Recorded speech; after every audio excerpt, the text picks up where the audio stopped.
Hey, you guys are working for us. Adam Curry, John C. Dvorak. It's Thursday, March 2nd, 2023. This is your award-winning Gibbo Nation Media Assassination episode 1534. This is No Agenda. Tickling your amygdala and broadcasting live from the heart of the Texas Hill Country here in FEMA Region number 6 in the morning, everybody. I'm Adam Curry. And from northern Silicon Valley, where I await the next episode of Picard, I'm John C. Dvorak. It's Crackpot and Buzzkill in the morning. The most emailed comment on the last show was, without a doubt, the "you got it all wrong" about Star Trek, Star Wars, and Total Recall, the woman with 3 boobs. It's amazing how much attention our producers pay to that kind of stuff. I'm glad they do. Oh. They got nothing else to do. Clearly. Why do anything else? That's what you got to set Curry straight on the 3 boob lady. That's important, people. Thank you for all your information. We had a massive hailstorm at 5 this morning with quarter-size hail. Quarter size. It was quarter size, like this, like a U.S. quarter. Like the size of a small bouncing ball? Yes, yes. And we have a metal roof, so that woke us up. That would. Let me guess, you got awoke. We got very awoke. The dog was even freaked out. The dog slept next to my bed, which she never does on my side. Never. She never sleeps never even comes into our bedroom. She's like, "Whoa." There's a huge dog all shivering. A lot of dogs don't like these kinds of noises. No. Thunder is like the worst form. Oh, no, it was cracking thunder, and then some of the hail would hit the patio and then bounce against the glass. It's just, and this morning when I walked Phoebe, there were still clusters of much smaller now, like marble sized, of hail. It was just one of those micro bursts right over Fredericksburg. Yeah, Texas hail can be damaging to cars. Very damaging. Very damaging. I wanted to mention, for those of you who found us during COVID and are happy that we helped you stay sane, stay with us. There's a lot of stuff that you're being psychologically manipulated over, and I think that we can keep you on the true and narrow. Is that it? The true and narrow? What is it now? What is it? The path of the straight and narrow. Straight and narrow. Yeah, straight and narrow. There you go. Because what I've seen every other podcast do this week.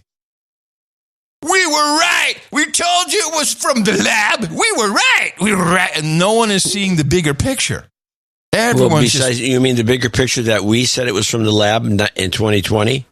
No, the bigger picture being this. Oh. Well, I mean, yeah, we could play clip after clip after clip and show that we were right within 2 weeks, but that's not the point. The point is, this is a pivot to China, and if you just look at what we have, we got spy balloons, COVID lab, TikTok, teaming up with Russia, fentanyl. It's all about China. This is the pivot.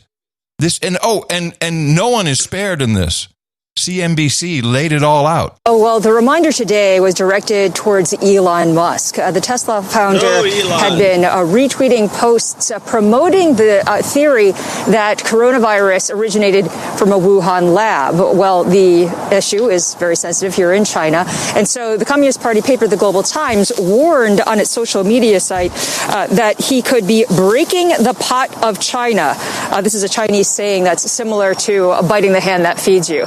This warning comes as breaking the pot. Chinese officials both what? on a what? Yes. Did she what? She said breaking the pot that feeds you? No, breaking the pot is a Chinese proverb similar to biting the hand that feeds you. The pot of China. Oh, wait, I'll go back a little bit. Breaking the pot. This is... Party paper, The Global Times, warned on its social media site that he could be breaking the pot of China. This is a Chinese saying that's similar to biting the hand that feeds you. Now, this warning comes as Chinese officials, both on a high level as well as on a lower level of the government, are really pulling out all the stops to try to attract U.S. investment into China. The directive has come all the way from the top, from President Xi Jinping, who has been saying that there should be greater effort to attract more and welcome more foreign capital as well as foreign investment. On a local level, officials have been eagerly trying to reach out to international companies, touting how they're relaunching several events around the region and dispatching delegations, prioritizing trade shows in the U.S. and Europe. Cities also, including Shanghai, have announced that they're going to be having foreign talent recruitment drives. They do, though, have a lot of work to do. The international business sentiment has been quite shaky in the past year because of the zero COVID protocols, the sour the slowing Chinese economy, as well as the political climate. American executives, in particular, Joe, are really nervous ahead of that select committee hearing. This is a new committee that's focused on China, and nobody here wants to be called in. No, nobody wants to be seen as a traitor collaborating with China. Russia's over, man. Russia's out. Russia's yesterday's news.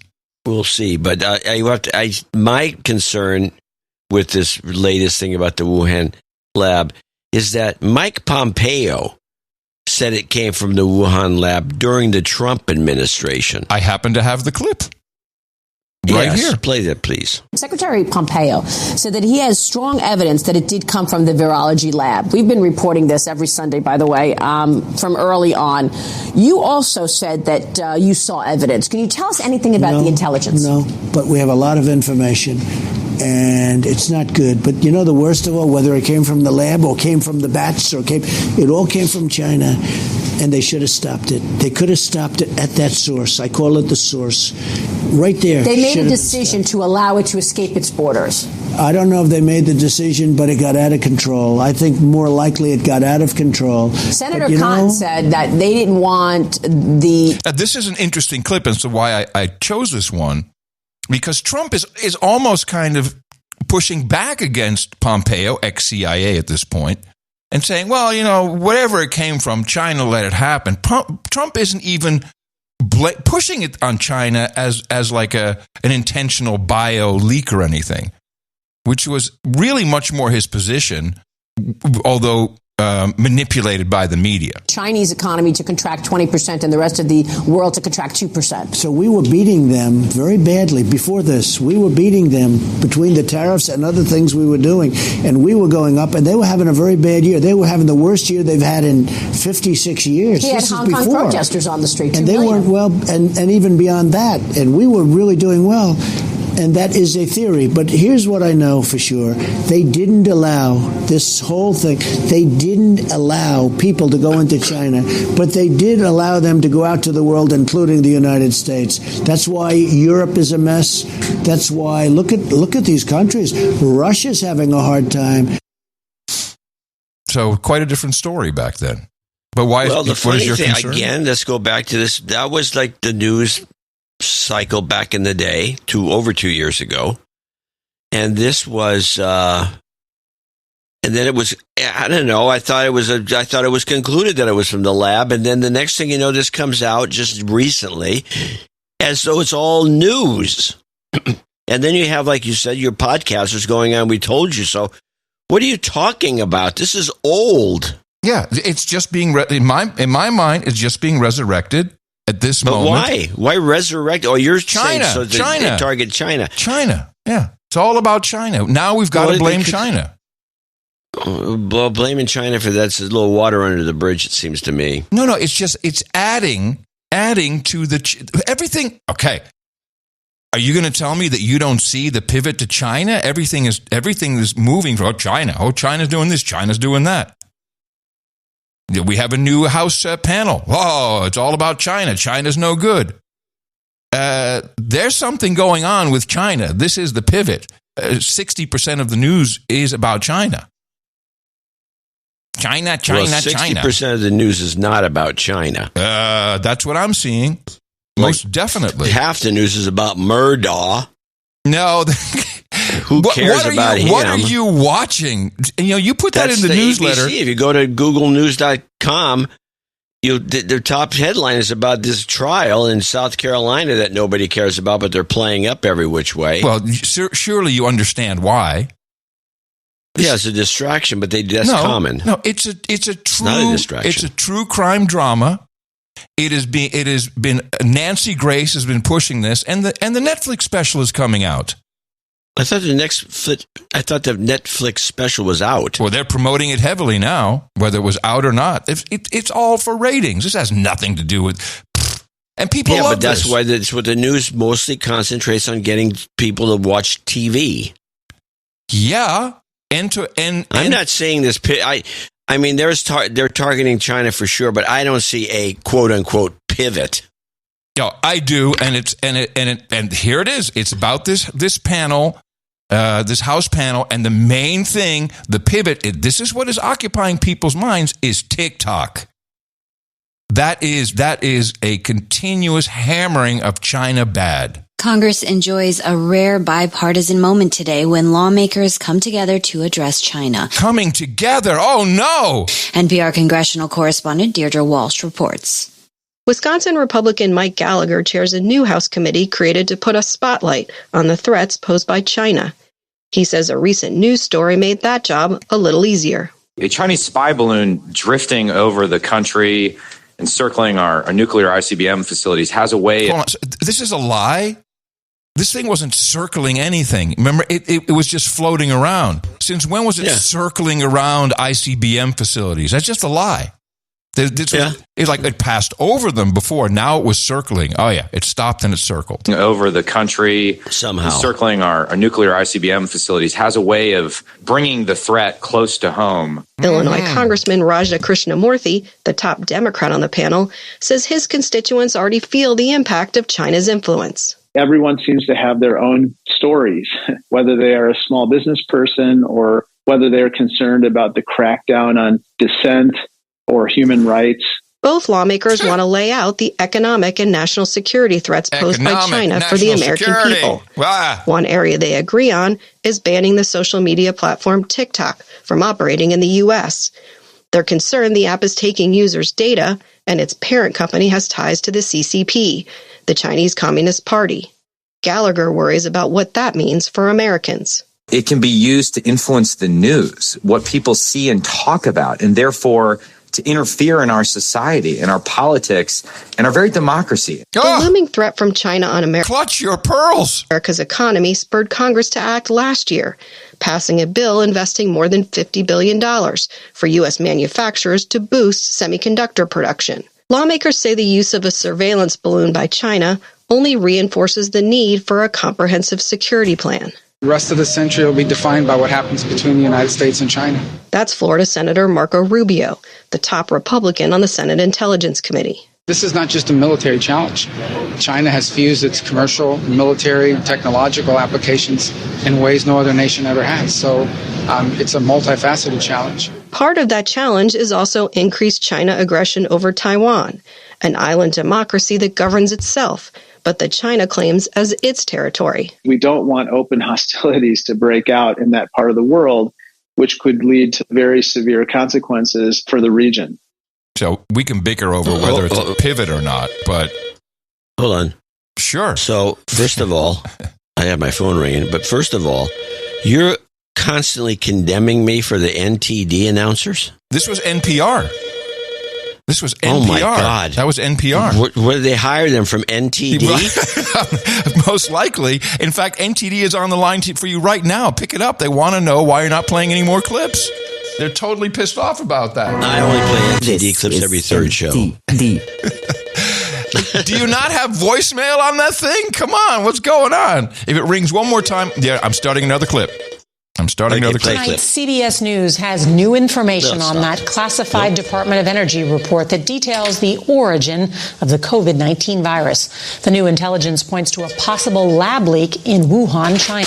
CBS's Catherine Herridge has more. They always bring in the cameras went inside. Bring in the spook girl. The spook girl knows it all. Mind you, this is not this report came from the FBI, not from the CIA, who oversees, not from our National Institute of Health. No, it came from the intelligence community. So they're now the experts all of a sudden in this type of stuff. I mean, they have been for the last 20 years. Yeah, thank you. But wait. Okay, no, keep playing. I'm sorry. I'll listen to this. But I have some comment about this. Went inside the Wuhan labs as the pandemic unfolded 3 years ago. Now, two sources close to the U.S. government probe into the origins of COVID-19 tell CBS News there is new intelligence that points to an accidental lab leak. The sources say the Energy Department has low confidence in the new reporting, though it's not clear whether that reflects weak data or limited intelligence. We really do want to know what happened here. The White House would not endorse the new finding. The intelligence community and the rest of the government is still looking at this. There's not been a definitive conclusion. Intelligence agencies have not been able to agree on how the pandemic that killed more than 1 million Americans started. Several still... Another lie. There's no evidence that the pandemic itself, that the COVID itself killed 1 million Americans, but we'll just take that as fact now. Able to agree on how the pandemic that killed more than 1 million Americans started. Several still point to the possibility of natural transmission through animals. The first major outbreak occurred at a Wuhan wildlife and seafood market. And for some reason, my God. I know, for some reason, CBS, the CIA broadcasting system, is pushing back a little bit. Getting answers from the Chinese government, or PRC, has been impossible, according to State Department spokesperson Ned Price. For more than 2 years now, the PRC has been blocking from the beginning international investigators and members of the global health community from accessing information that they need to understand the origins of COVID-19. With more than 7 million deaths worldwide, the lack of transparency has frustrated health experts. Why does knowing still matter? Knowing the origins of COVID really matters because it will impact how we prepare for the future. There you go. If this was the result of a lab leak, it may result in tighter safety procedures in the lab, or more regulations on what kind of research is allowed. Whereas if this is a natural occurrence, it does point to the need for better surveillance among animal populations, for example, to see what might be brewing as the next virus there. So notice, this is the CIA side of the house being very hesitant to agree, and it makes me think that Christopher Wray is just taking advantage. He's probably in the Silicon Valley cabal. Hey, man, we need to be tracking everybody a lot better. So either TikTok gives us their data, which is probably no different from Facebook or Instagram, but okay, or we got to kick them out. He said low confidence. Their report is low confidence. Everyone's jumping around like he said, yeah, we got the smoking gun. This is very weird. Well, I just find this whole thing to be so deja vu. It's annoying. Yeah, I understand that. And meanwhile, of course, no one wants to talk about, the CIA specifically wouldn't want to talk about Fort Detrick. No, we can't have, in my mind, this, maybe this was just a flu, and it's all a hoax. Remember, flu went away during COVID; it was just gone. So maybe it was just a Wuhan flu, which is literally what Trump called it, the Wuhan flu. And okay, bad flu, but maybe it wasn't bioengineered at all. Yeah, I'm not buying that one. I think it was a weaponized, and it did kill people. It didn't kill 1 million Americans, but it was a killer. And then they added on to the killer vaccine. The response was a killer. The response meanwhile, would kill people. So you don't think there was a COVID? I didn't say that. I said it's possible. Well, where did flu go? Of course, no, I'm not saying that coronavirus is a flu. I agree with you that the numbers were exaggerated. A coronavirus is a flu. I'm just saying. I'm not so sure. Coronavirus is a cold. It's not a flu. Okay. All right. Fine. Whatever. Well, you know that. Meanwhile, you had Kirby on here. Now, Kirby is going to... I thought Kirby had something on the ball. But I have a clip of Kirby being asked a question about gain of function. Is it okay to do this sort of research? And if you listen to this carefully... It's under COVID. If you listen to this carefully, I don't think he knows what gain of function is. And now I don't think I know that he knows what he's talking about anything. Without weighing in one way or the other on origin of the virus. You've made clear that there's no consensus. Does the president believe, though, that the reward outweighs the risk when it comes to gain-of-function research? Does the reward outweigh the risk when it comes to gain of that type of research is history degree? You're going to have to say that again. Oh, Does brother. the president believe that this type of gain-of-function research is proven? He believes that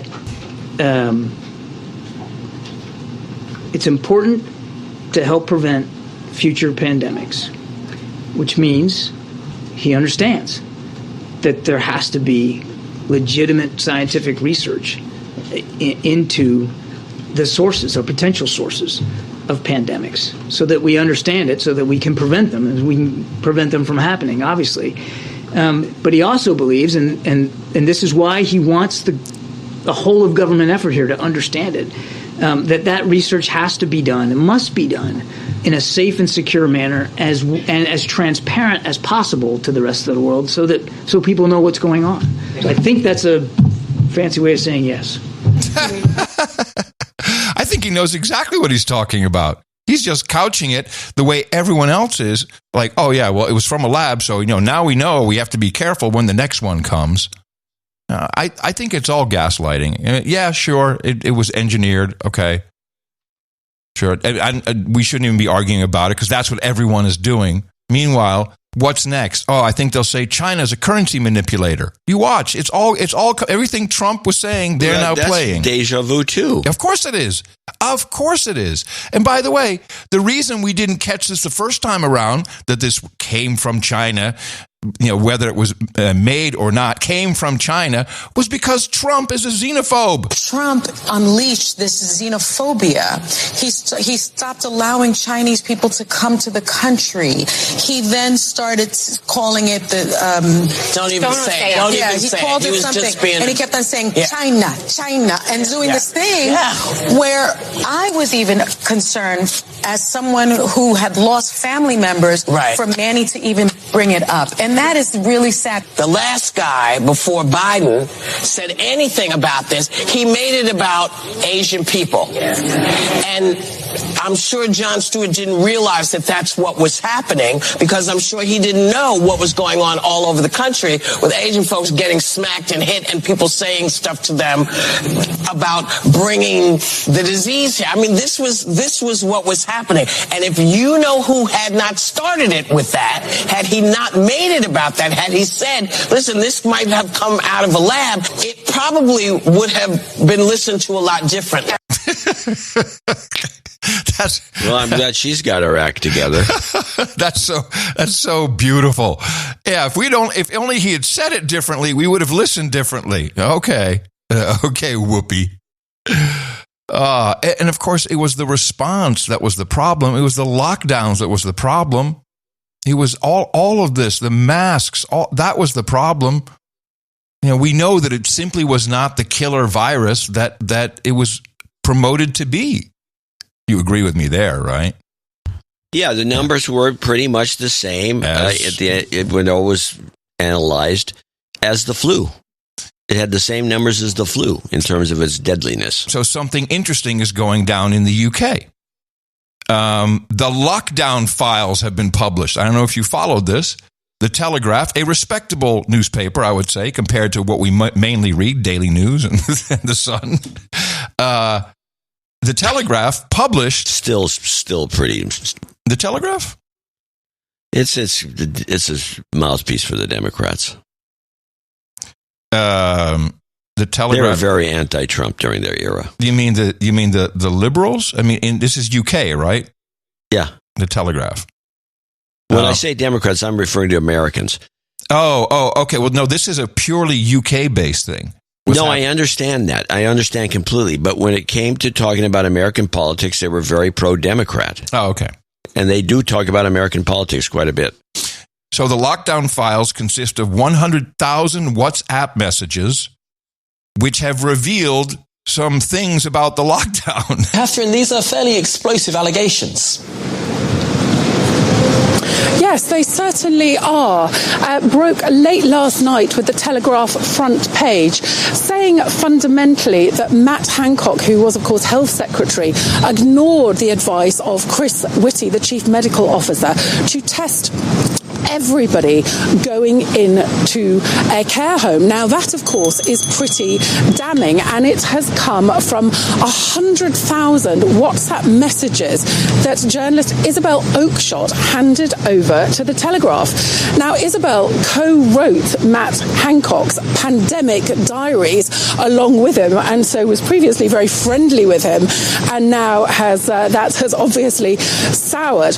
Now, Matt Hancock's team are absolutely incandescent with rage. They're saying that this is flat out wrong, that the story has been distorted because there's a WhatsApp message referring to a meeting. They say in that meeting, Matt Hancock was told, although he wanted to test everybody going into care homes, that they simply didn't have the capacity, and that is why he was therefore only able to test people going into care homes that were coming in from hospital. So they are very angry. They're threatening legal action. Isabel Oakeshott apparently would have signed a non-disclosure agreement and was writing in Matt Hancock's support when the pandemic diaries came out of basically that history would reflect that he'd done his best. But that looks rather different today. Yeah, here's the takeaway. 1, don't trust journalists. They'll screw you if they can. 2, erase your messages, people. WhatsApp is, I'm sure that's not government level messaging approved protocol. I would think. That doesn't seem like a smart thing to have hanging around. In the lockdown files, we also learn the UK health authorities considered ordering the euthanization of all pet cats in the country. Wow. Can't believe they missed that opportunity. That's great.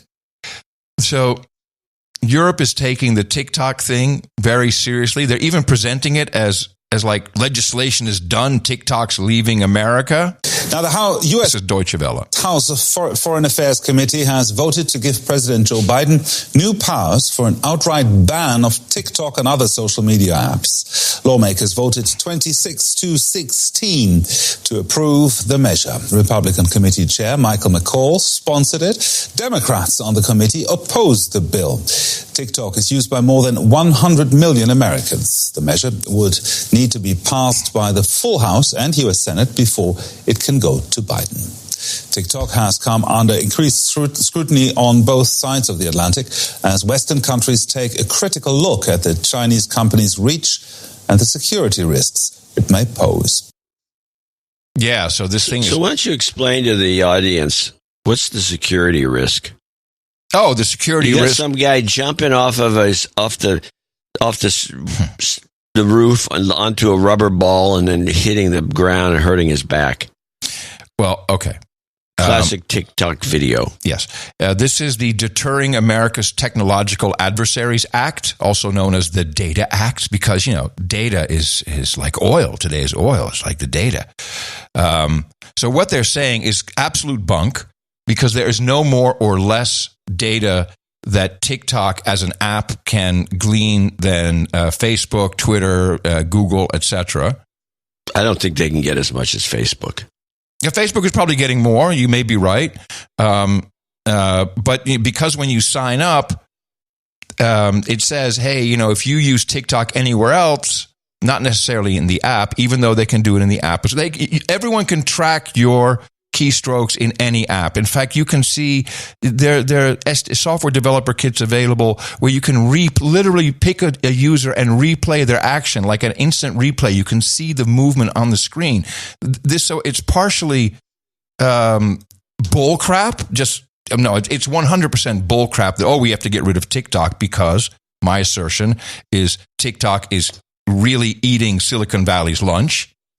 That's, by the way, to fall back on it, that is, no matter what anyone says about TikTok or even your current assertions, that's the reason. Yes, for this, but it's being spun into we can't have the Chinese PRC. We can't have them getting our data on our people. We want to track our people. We can't have someone else doing that.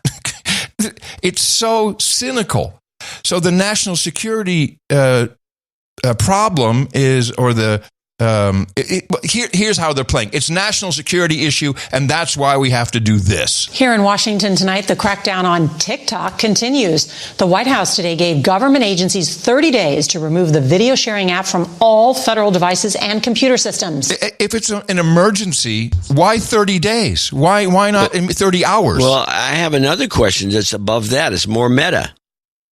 What is TikTok or any product like that doing on any federal device?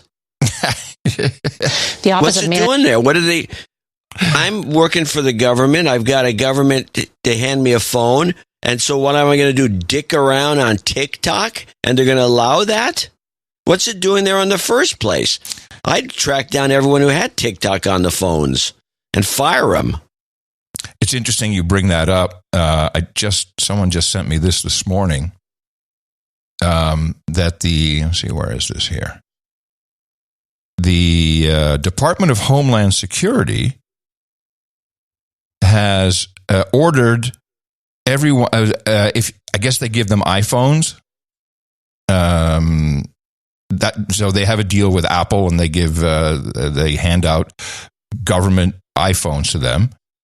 Their iMessage will be disabled, I think, within the next week, and they will only be able to communicate via SMS text message. So the government is disabling, I think, probably the security factor of the encryption. Maybe Apple doesn't want to crack encryption of people sending messages within Department of Homeland Security. I'm not sure. Here, deactivation of the iMessage service. DHS is mandated as of Wednesday, March 1st, yesterday. The Apple iMessage service option on DHS-furnished Apple devices must be disabled. All text messages will be handled through cellular carrier short message service or multimedia message services. So, they're cracking down on something. But why? You see the immediacy of the iMessage, but not the TikTok. 30 days. I think there was also a 90-day limit here. The Office of Management and Budget says the move is aimed at protecting U.S. data. Officials suspect that China is using the app to spy on Americans. There you go. The ban does not impact the more than 100 million Americans and teens who use TikTok on non-government devices. Yeah, but that's how it's going to happen. And you have to ask yourself, why doesn't Apple be a good citizen here and take it off? Well, we all know why. People would throw away their iPhones. I need my TikTok. Nobody needs TikTok, especially on a government product. People are addicted to TikTok. No, I mean, I look at TikTok. I don't use my phone to. I will go on, someone will have a link to something, and I'll play it on the web. I'm not tracking anything there. The main issue here is the people who voted against this, which is, of course, all the Democrats, but also some Republicans on the committee, clearly. I think, I'm going to find out who did. It's like, this gives the president extraordinary powers. What? Yeah, being able to just throw any app out of the App Store because of, national security issues. That's the way it's written up. It gives the president the authority to do this, which I find weird. Why wouldn't you just have Congress make a law and say no TikTok or nothing from China? Why bother? So Gretchen Whitmer had the best line about this whole thing. She said that she's not worried about TikTok because she's only got one phone. What? That's what she said. How is that a good news? Well, that's what she said. I don't know what it means. She just said TikTok's not worrisome because she only has one phone. That's so odd. I don't know what she means by that. That's what you want. That's what you want for your governor. Well, it's interesting to see that Apple won't block TikTok, which is clearly, un-American to have that on your platform. By the way, you don't hear anyone saying that. Why isn't Marco Rubio or McCall from Texas, why aren't they saying, Apple and Google, they're un-American by allowing this in their app store? Wouldn't that solve it? But no. Apple did, however, block an email program, which I think is called Email Blue or something. And the reason why is because this app will write emails using AI, ChatGPT. So Apple says, we have a lot of concern about this, so we have to block that from the App Store. Blue Mail is what it's called. Your app includes AI-generated content, but does not appear to include content filtering, is the reason. So this is all bullcrap, all of it. They're all full of crap. And for as far as I can see, let's not call it a pivot, but as far as I can see, this is all about focusing everybody on China. Let's just get this Ukraine war over with. Let's focus on China.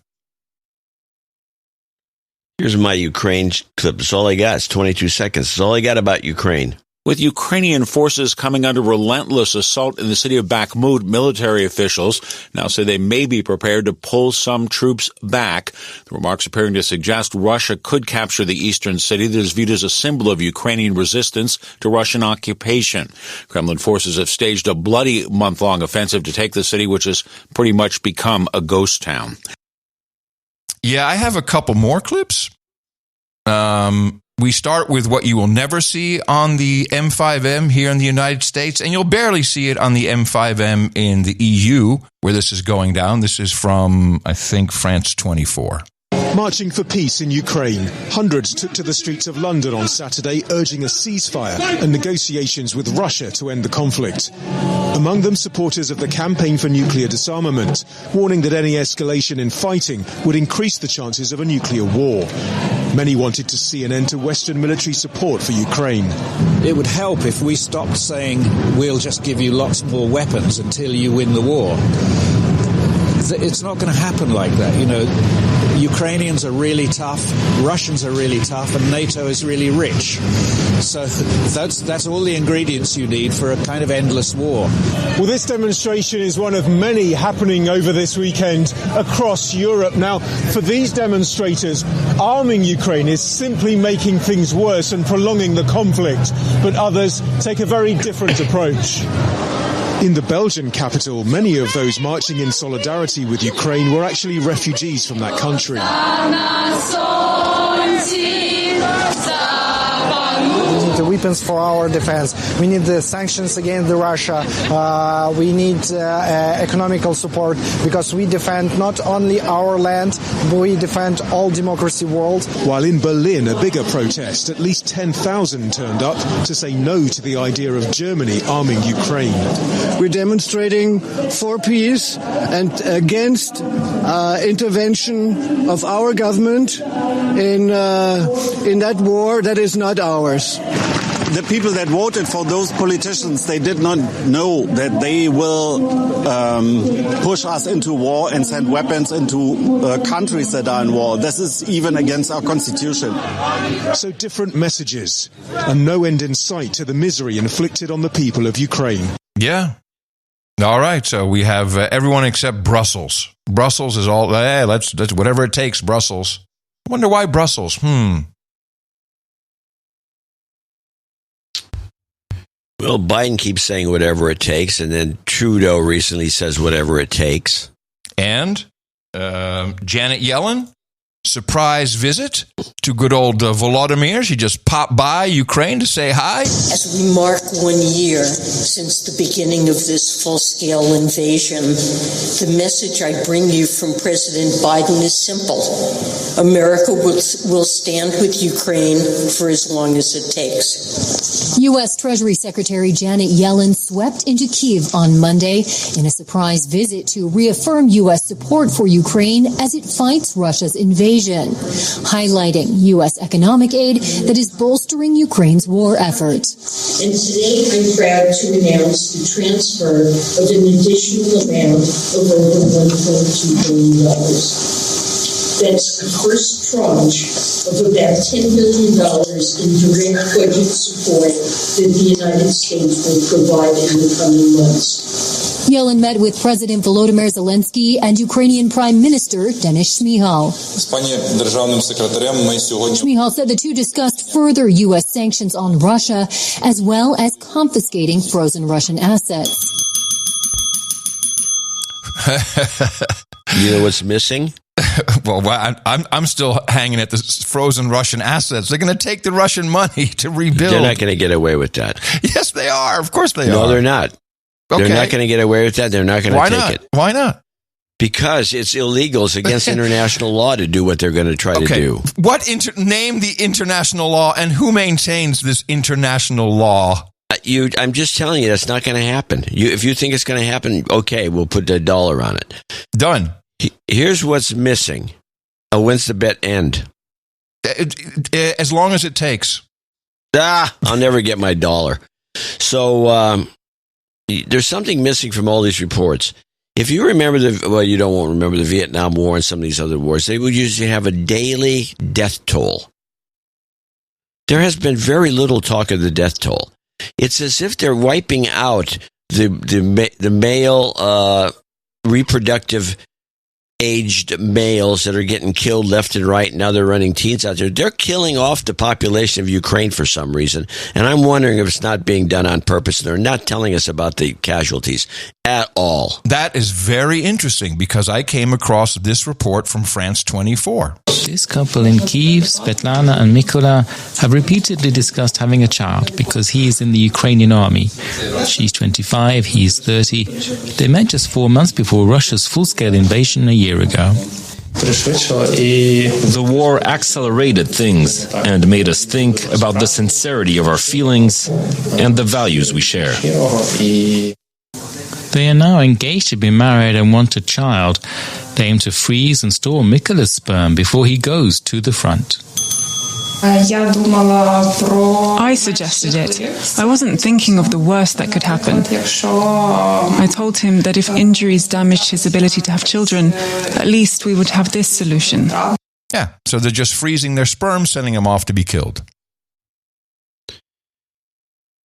There was a couple of reports that have come out here and there that say that the average lifespan for a Ukrainian soldier on the front lines is 1 hour. Yeah. No, they're being slaughtered. They're being absolutely slaughtered. Of course there's not going to be any count of that. No. And that's what's missing. If you remember, anyone who remembers war stories from any of the other little battles, they always talk about the casualties.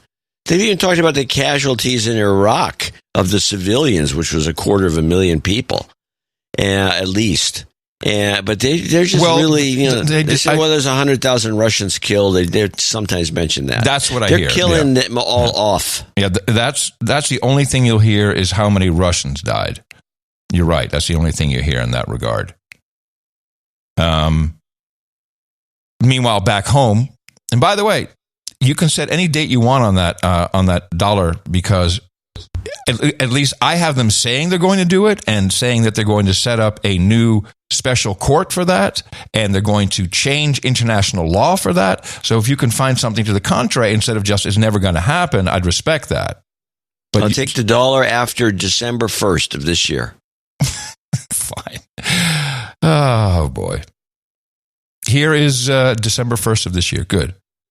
Here's our current warmonger, the ever-so-peace-loving Sean Penn on CNN with Brolf. The thing I'd like to say is, having just returned from Ukraine about 10 days ago or so, is that the impact of President Biden's trip was extraordinary. I mean, that's extremely encouraging. Oh, yes. I think that one of the things that's concerned me, and I think that there's no question, but that they need more ammunition, more long-range precision weapons, and yes, fighter jets. The issue really is that right now they're dying. Every day they're dying. So what we are waiting for seems to still be attached to this This is interesting. He is saying they're dying. This is actually the only person who's kind of being a little bit honest about that. But now he's saying, we need to kill other people.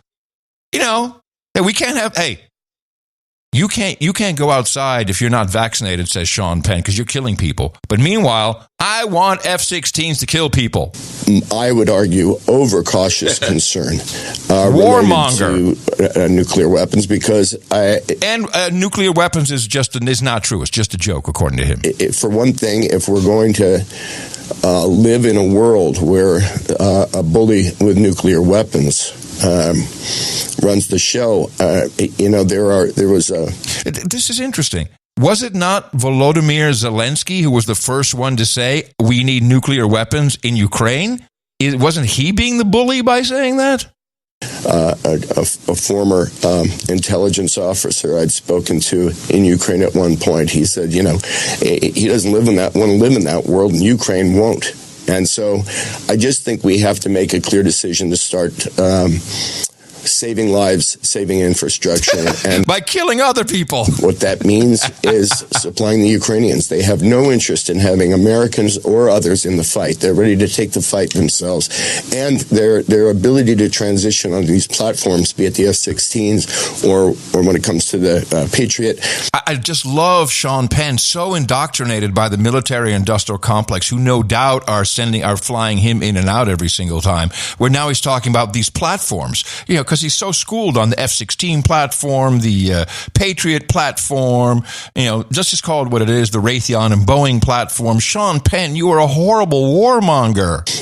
Is not, I don't think there's been an honest conversation about how quickly they can transition. I think there's a lot in the air about how long it takes, how maintenance, fueling, all of that. But there are many ways in which that can be, sped up. Yeah, now speed it up, everybody. We need to speed it up. What is a guy like that? He's an actor, and he goes over there, and of course he did a little movie or something before, but he's over there now, and he's talking to an intelligence officer. How many people? Former intelligence officer. I don't think he said former. He did. Yeah, he said former. Okay. But it doesn't matter. It just doesn't seem like the kind of thing when you're traveling around under any circumstances, you're going to be talking to too many of those guys. Why are they talking? Hi, Sean. Good to meet you. I'm a former intelligence officer. Yeah, that sounds right. Then we had our NATO chief. It's really, these people are insane. Jens Stoltenberg. Standing next to the that guy, standing next to the prime puppet minister of Finland, the millennial girl.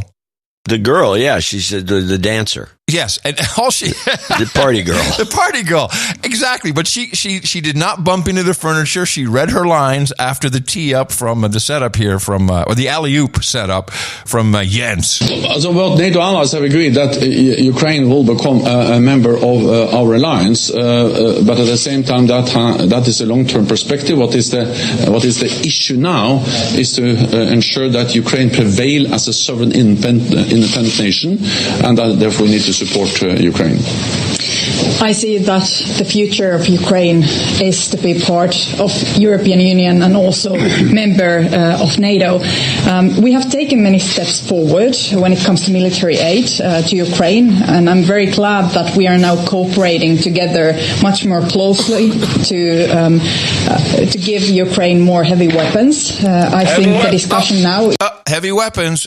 She has the Sean Penn talking points. Heavy weapons. That's what he said too. To give Ukraine more heavy weapons. I think the discussion now, even though it has taken some time, it's been very important concerning, for example, the Leopards. So countries are cooperating together more closely and more widely. And this is a very good thing. We have to support Ukraine as long as it takes. They also need more heavy weapons. She's literally gone into a loop, is repeating herself. quickly, and this is a very good thing. We have to support Ukraine as long as it takes, and they also need more heavy weapons. And the faster and the sooner we can give them more heavy weapons, the sooner the war will end. And this is something that we also need, that cooperation between the democratic countries. Finland has taken many decisions on arms support to Ukraine, and we are willing to continue this as long as it takes. Wow, she keeps saying the same thing over and over. Yeah, she's caught in the loop. As long as it takes. She said it at least 3 times. Yeah, but she had the same Penn speeded up heavy weapons. This is all. So, by the way, Penn didn't say the former intelligence officer was CIA. I mean, whoever it was indoctrinated him good. That's how it works. Hey, man, I'm just giving you some inside info, because I'm former CIA. So, clearly, the agency boys, I'm not supposed to tell you this, but the agency boys tell you, we really need to speed this up. We need to get the heavy weapons in as long as it takes. And that's how it works. I think Sean Penn is dumb. It's very possible he's just dumb. Sean Penn has a lot of earmarks of a person who's dumb. It's like, how else can you come to these conclusions? Now, Russia, in the meantime, they're just piling it on now.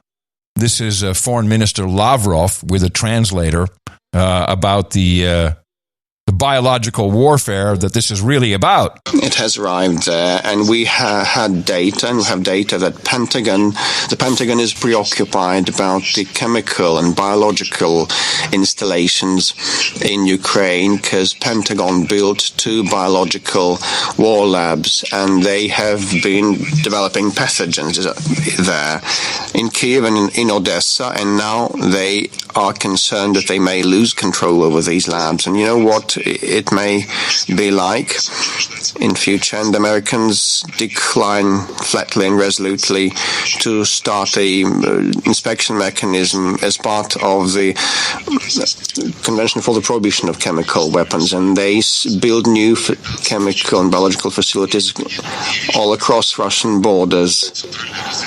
And, many other developments happened. The CIA has been on the ground in droves, and they have been training the Ukrainian army not to wage a war with Poland, apparently.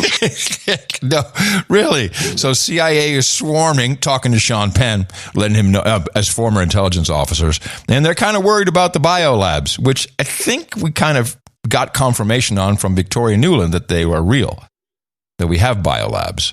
Yes, we do. So yeah, that's another thing that's deja vu again. Just a little bit. At ABC, kind of this screwball report. Tonight, a series of mysterious drone strikes inside Russia, according to the Kremlin. Videos circulating online show an explosion at an oil depot, smoke billowing into the sky. Another drone believed to be targeting a gas facility striking deep inside Russia. It came within just 60 miles of Moscow. The Kremlin blaming Ukraine, but so far no claim of responsibility. How can Ukraine send a drone 60 miles from Moscow? Are you kidding me? That's us. Vladimir Putin today ordering his Federal Security Service, the FSB, to take over border security. And he even made a rare admission, saying there have been losses in our ranks. Many of those losses are in eastern Ukraine, in Bakhmut. Desperate for a win after more than a year of war, Moscow is sending in fighter jets, battering endless buildings with artillery and losing countless lives, all to take now ruined Bakhmut. Those determined to stay, trying to survive with the relentless sound of gunfire and explosions. Buildings burning, but no one is coming to help here. But Ukraine's spirit of survival unbroken. Today, Ukraine announcing additional units are on their way to Bakhmut. The soldier saying, though the city is on fire, Ukraine will live. Couple of interesting articles. The Pentagon is now saying that, we are losing a lot of weapons that are going into Ukraine that we're sending, but that's because Russia's taking them. Yeah, I saw this report too. The networks have been promoting this idea. Yeah, right. That Russia's overrunning these guys and then taking the weapons. And they're taking them to Africa, I guess. Yeah. The thing that gets me, I still don't understand why the Russians haven't gone to Afghanistan and picked up the weapons. The $80 billion worth of stuff we left there. I thought that I thought ISIS was already moving in to help them personally. I don't know. Yeah, there's a lot of good stuff there that could be useful. Yeah, possibly. Zelensky predicted that Putin will be killed by his inner circle. That he'll just wind up, getting pushed out of a window. Yeah, sure. What kind of dawned on me is these freaks who are doing this, the Newlands, the Jake Sullivans, the Ned Prince, the Obamas, Biden for whatever's left of his brain matter, CIA, the whole government apparatus that wants to do this, that wants to get rid of everybody and wants to. They did freeze Russia's money, so you can call that theft if you want to, but, threw them off the SWIFT system, the 10th round of sanctions, all this stuff going on. But there's no Russia-phobia. They haven't been able to ignite what was the Red Scare because no one is afraid of Russians. We have Putin phobia. Yeah. Oh, yeah, Putin, bad guy. You know what I mean? It doesn't resemble in any way the Red Scare, the commies are coming or anything like this. None of it. Yeah, the communists under your bed in the 50s. They can't ignite that. It's not possible. People are too intertwined, mainly thanks to TikTok. Like we watch Russian videos. I don't think anyone hates Russians. Anyone who's watched the Russian car crash videos loves the Russians. I mean, while we still have that going on, and also while we literally shot, we're carrying Russians to the International Space Station. At least Elon did a launch recently. This morning, in fact. Let me see this clip. I've asked all the crew members, both Russians and Americans, how do you deal with that on the station? That's a lot of tension. Do you discuss Putin and do you discuss Ukraine or do you just leave it off the table? And all of them said, we don't go there. We've got very important issues. Our lives depend on each other. We simply don't talk politics. And Russia and America continue this relationship in space because they're partners in the International Space Station and they need each other. And so this crew, which will dock to the station tomorrow, is arriving just as they've also had some drama on the station. They've had 2 Russian spacecraft over the last few months develop leaks, coolant leaks. One of them, a cargo ship, they had to free up and let go, and it burned up in the atmosphere on reentry. The other one, a Soyuz spacecraft, was supposed to be the lifeboat in case they had to evacuate the station. So they had been without a lifeboat for 1 American and 2 Russians. Russia just launched another replacement lifeboat, a Soyuz, last week. But that's been the concern. What has been causing these micro leaks? They think it's a micro meteor strike that have taken out the coolant systems on a Soyuz and a Progress cargo ship.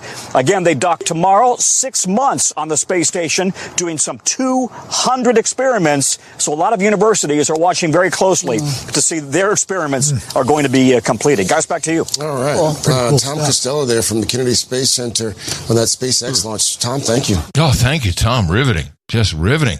We're carrying a Russian. So we don't have that Russia phobia. And so people aren't invested in this. And I don't even think we have love for Ukraine. It's like, look at Zelensky. Isn't he hot? That's all, Zelensky seems like an asshole. Well, of course, he's an actor. No wonder Sean Penn gets along with him so well. Absolutely. I got 2 more clips here. One is the characters. There's no investment in the characters. No, there's no character development. You're right. Yeah. I mean, it's like watching one of these a movie or something unfold, and you don't care about anybody at all. No, and so you don't get invested. You stop watching. That's right. Oh yeah, I think it's disasters now for the ratings. It's definitely not working for ratings anymore. People don't care. They're moving on. We're too worried about TikTok being taken away. Got to have that in my vein 24/7. France 24 did a very interesting. They call it truth or fake, I think. Yeah, they do that. We highlighted this a couple of years ago. I started doing it weekly, and then It was not that interesting. Oh, so they did one, which I like for a number of reasons. One, they are trying to take down Stu Peters, who I think you and I both find a questionable character. Absolutely. And they're taking down him based on two conspiracy theories. And one of them, I wouldn't have even brought up, but since Stu Peters appears, I mean, and when you hear how unhinged he is about this, it's, Zelensky has a guy, his bodyguard, and the bodyguard looks a bit like him. And so, this is a typical Telegram item. People on Telegram, oh man, look at this. Is his body double? Is it the real one? Is the body double? Whoa. Now, we know that body doubles exist. We've caught a few of them, Hillary Clinton for sure. Oh, yeah. But really, the technology for masks and to have someone else look like be the person you think they are, that was the stuff that you saw. What was the Tom Cruise movie? Is that Mission Impossible? Yeah, Mission Impossible. The old TV shows would show this, and if you listen to the CIA experts, like that woman that was the costumer, it sounds like it's beyond our comprehension how good this is, and it is. I mean, the technology. I have heard firsthand from family members that in the late 60s, this technology was already good enough to fool people. And that's probably what the CIA disguise lady shows. Well, this is what we were doing 50 years ago. So it's going to be much better. So that whole premise is just a Stu Peters distraction. I know a lot of people love him. Like, oh, he's telling it like it is. He should do a show with James O'Keefe. They should team up together and all be on Tim Pool. Yes, Fraser, this week, Stu Peters, the American far-right influencer and TV host, has published no less than 3 misleading pieces of information. 3! Surrounding the war in Ukraine. One of them, published just 2 days ago, shows Ukrainian President Volodymyr Zelensky and US President Joe Biden climbing the stairs together in Kyiv's Mariinsky Palace. Now, in the video attached to these tweets, we can see a man resembling Volodymyr Zelensky appear, follow the two, and then suddenly stop. Now, according to Stu Peters, this represents a glitch in the Matrix. So, and what she's doing is she's showing his tweets and she's circling on the big screen, glitch in the Matrix, which, by the way, pisses me off too. Just using the word glitch disqualifies you. But, it's like, oh, wow, man. What is this? Must be a deep fake. What's going on? Glitch in the Matrix. And he went on to perpetuate the theory that this man is a lookalike or a double of Volodymyr Zelensky. Now, this is a theory that we've seen for a long time from Russian propagandists. Oh, he's a Russian propagandist. Surrounding the war in Ukraine. We've covered this a lot here on Truth or Fake before, and it's very visible on pro-Russian accounts on Telegram and on Twitter. There you go. But this video actually shows... Notice the, very pro-Russian accounts, Telegram and Twitter. That's where you go. That's where you go hang out if you're pro-Russian.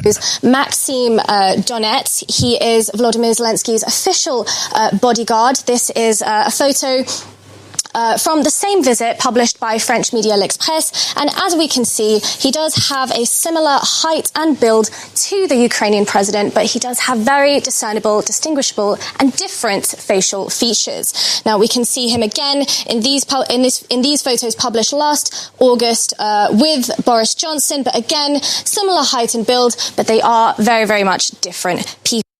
Now, I just love that they go to such lengths to even discuss this. Stu Peters also shared this tweet with his followers earlier this week, and this one racked up over 17 million views there. Now, this is interesting.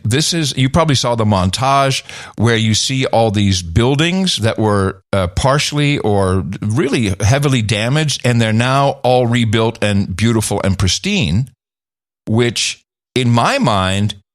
Now, when I first saw this, I'm like, well, it's easy to just reverse the pictures. This is now instead of it was then. But it turns out they have literally been rebuilding these buildings during the war, which I also kind of find like odd, considering everything's under attack.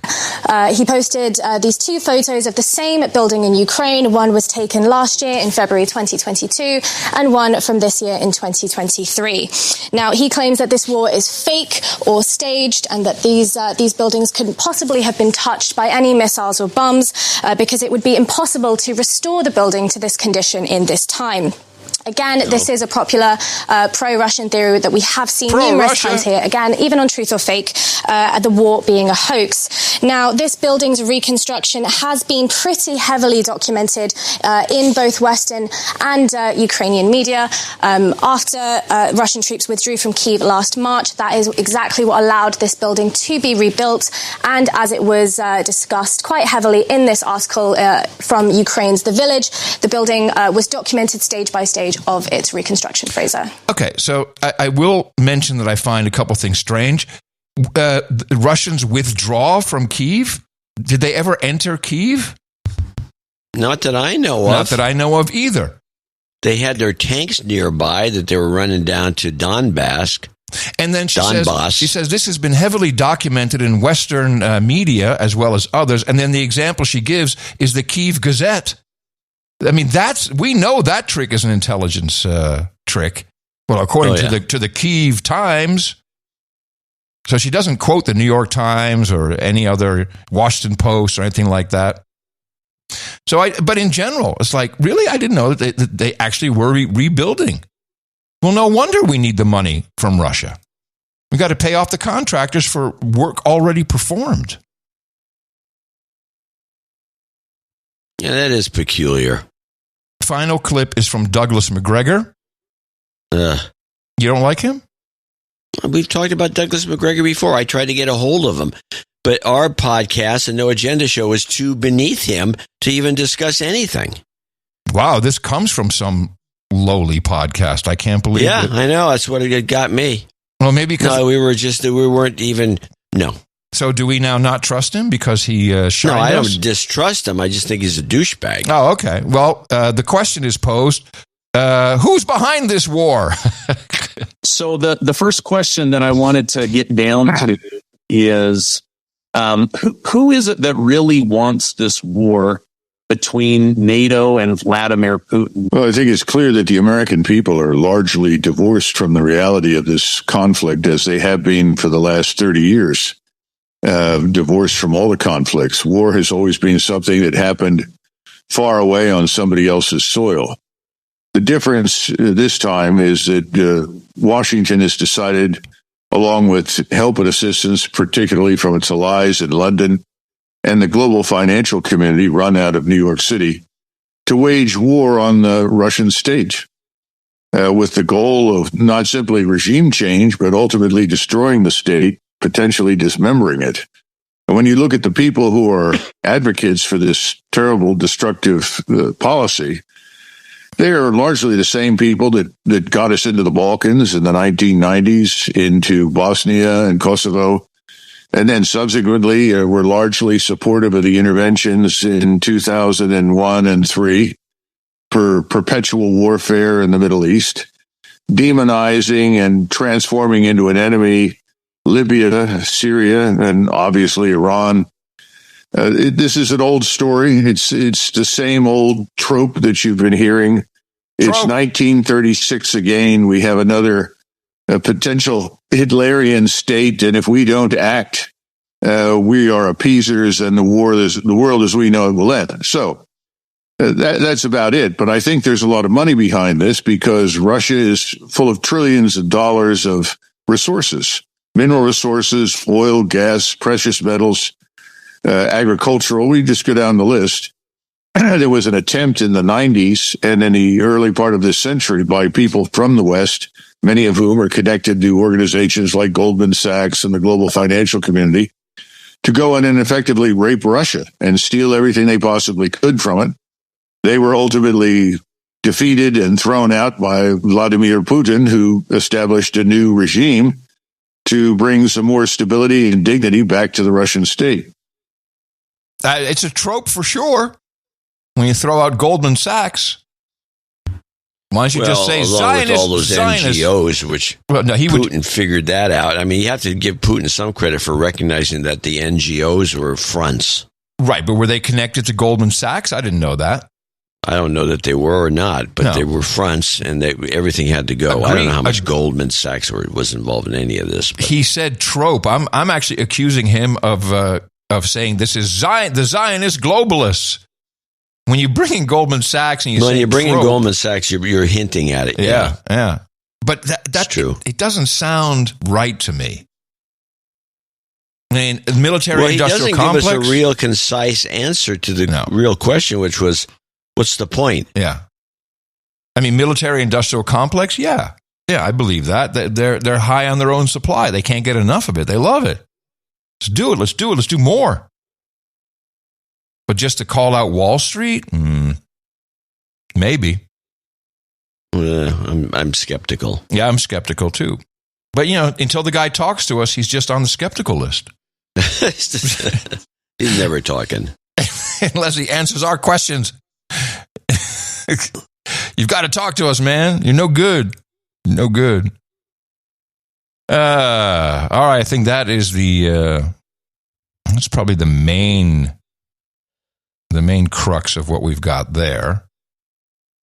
It just seems like, we're getting everybody all riled up.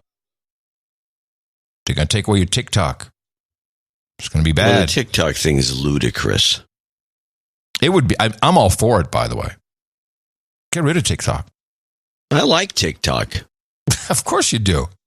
It's ruining people. I see grown men just doom scrolling for an hour. Well, I've never been that attached to it, but I mean, I will look at stuff.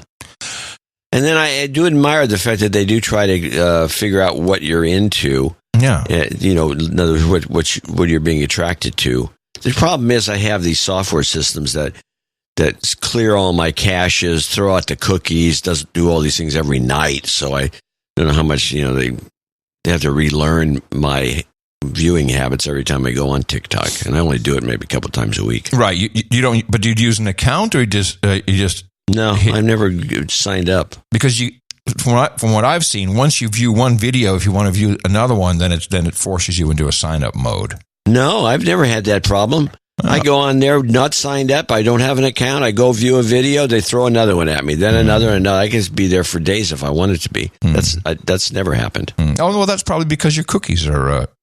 You're new every single time. You're a new person. Maybe that. Yeah.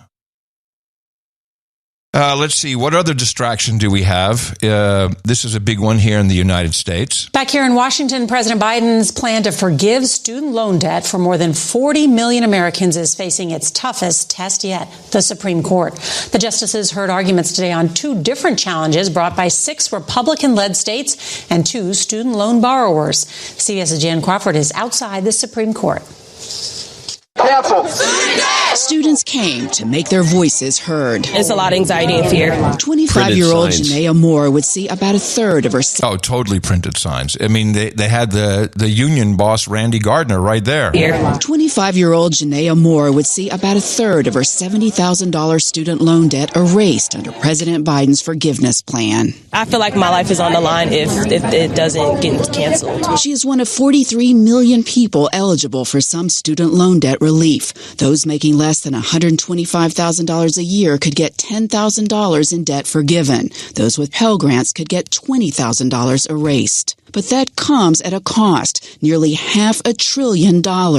Critics say on an issue this big, Congress has to sign off.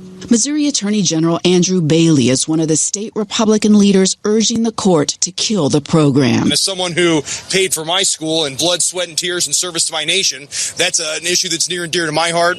I'm confident the court will reach the right decision. A confidence that was bolstered during 3 hours of arguments, as conservative justices seem skeptical that President Biden could single-handedly forgive student debt for 95% of borrowers. I think most casual observers would say... Whoa, I didn't know it was 95% of borrowers. It seemed like it was a lot less last time they were talking about this. 95%. That's a lot. 85% of borrowers. I think most casual observers would say if you're going to give up that much amount of money, if you're going to affect the obligations of that many Americans on a subject that's of great controversy, they would think that's something for Congress to act on. But liberal justices said the law gave the administration power to act during national emergencies like COVID. There's 50 million students who are will benefit from this, who today will struggle. But the Republican leaders who are fighting to stop the Biden plan say all that debt cancellation will cost their states money. A decision in this case is expected by the end of June. How will it cost the states money? I have no idea. A couple of things. The number of observers in the market have said that this is like, rewarding bad behavior because it was stupid to take out some of these loans and people were taking them out left and right and encouraged to do so. They didn't have to pay for these loans during COVID, so there's that excuse is over. And supposedly we have the lowest unemployment ever, so people can get jobs. And making $125,000 a year should give you enough leeway in most situations to start paying off the loan at whatever rate that you can pay it off at. The other thing is Amy Coney Barrett, whatever her name is. Amy Coney Barrett. She's turning out to be a bad actor. Really? Yeah. You mean she wants to? Just a number of cases that have gone through, and she's always showing up as kind of on the wrong side of the argument. And I'm thinking she's going to turn out to be a bad justice. Interesting. Or maybe she's just really fair and you're biased. No, she's not. She's not being fair. Okay. I'm not biased. You know that. That's right. Straight and narrow. So talking about court cases. Wait. I want to play Randy Weingarten's outrage clip. Who's Randy Weingarten? Only the boss of the teachers union, only one of the biggest donators to the Democrat Party. She's outraged about what? About the student loans. Listen to her logic. And frankly, and this is what really pisses me off, during the pandemic, we understood that small businesses were hurting, and we helped them, and we didn't go to the Supreme Court to challenge it. Big businesses were hurting, and we helped them, and it didn't go to the Supreme Court to challenge it. All of a sudden, when it's about our students, they challenge it, the corporations challenge it, the student loan lenders challenge it.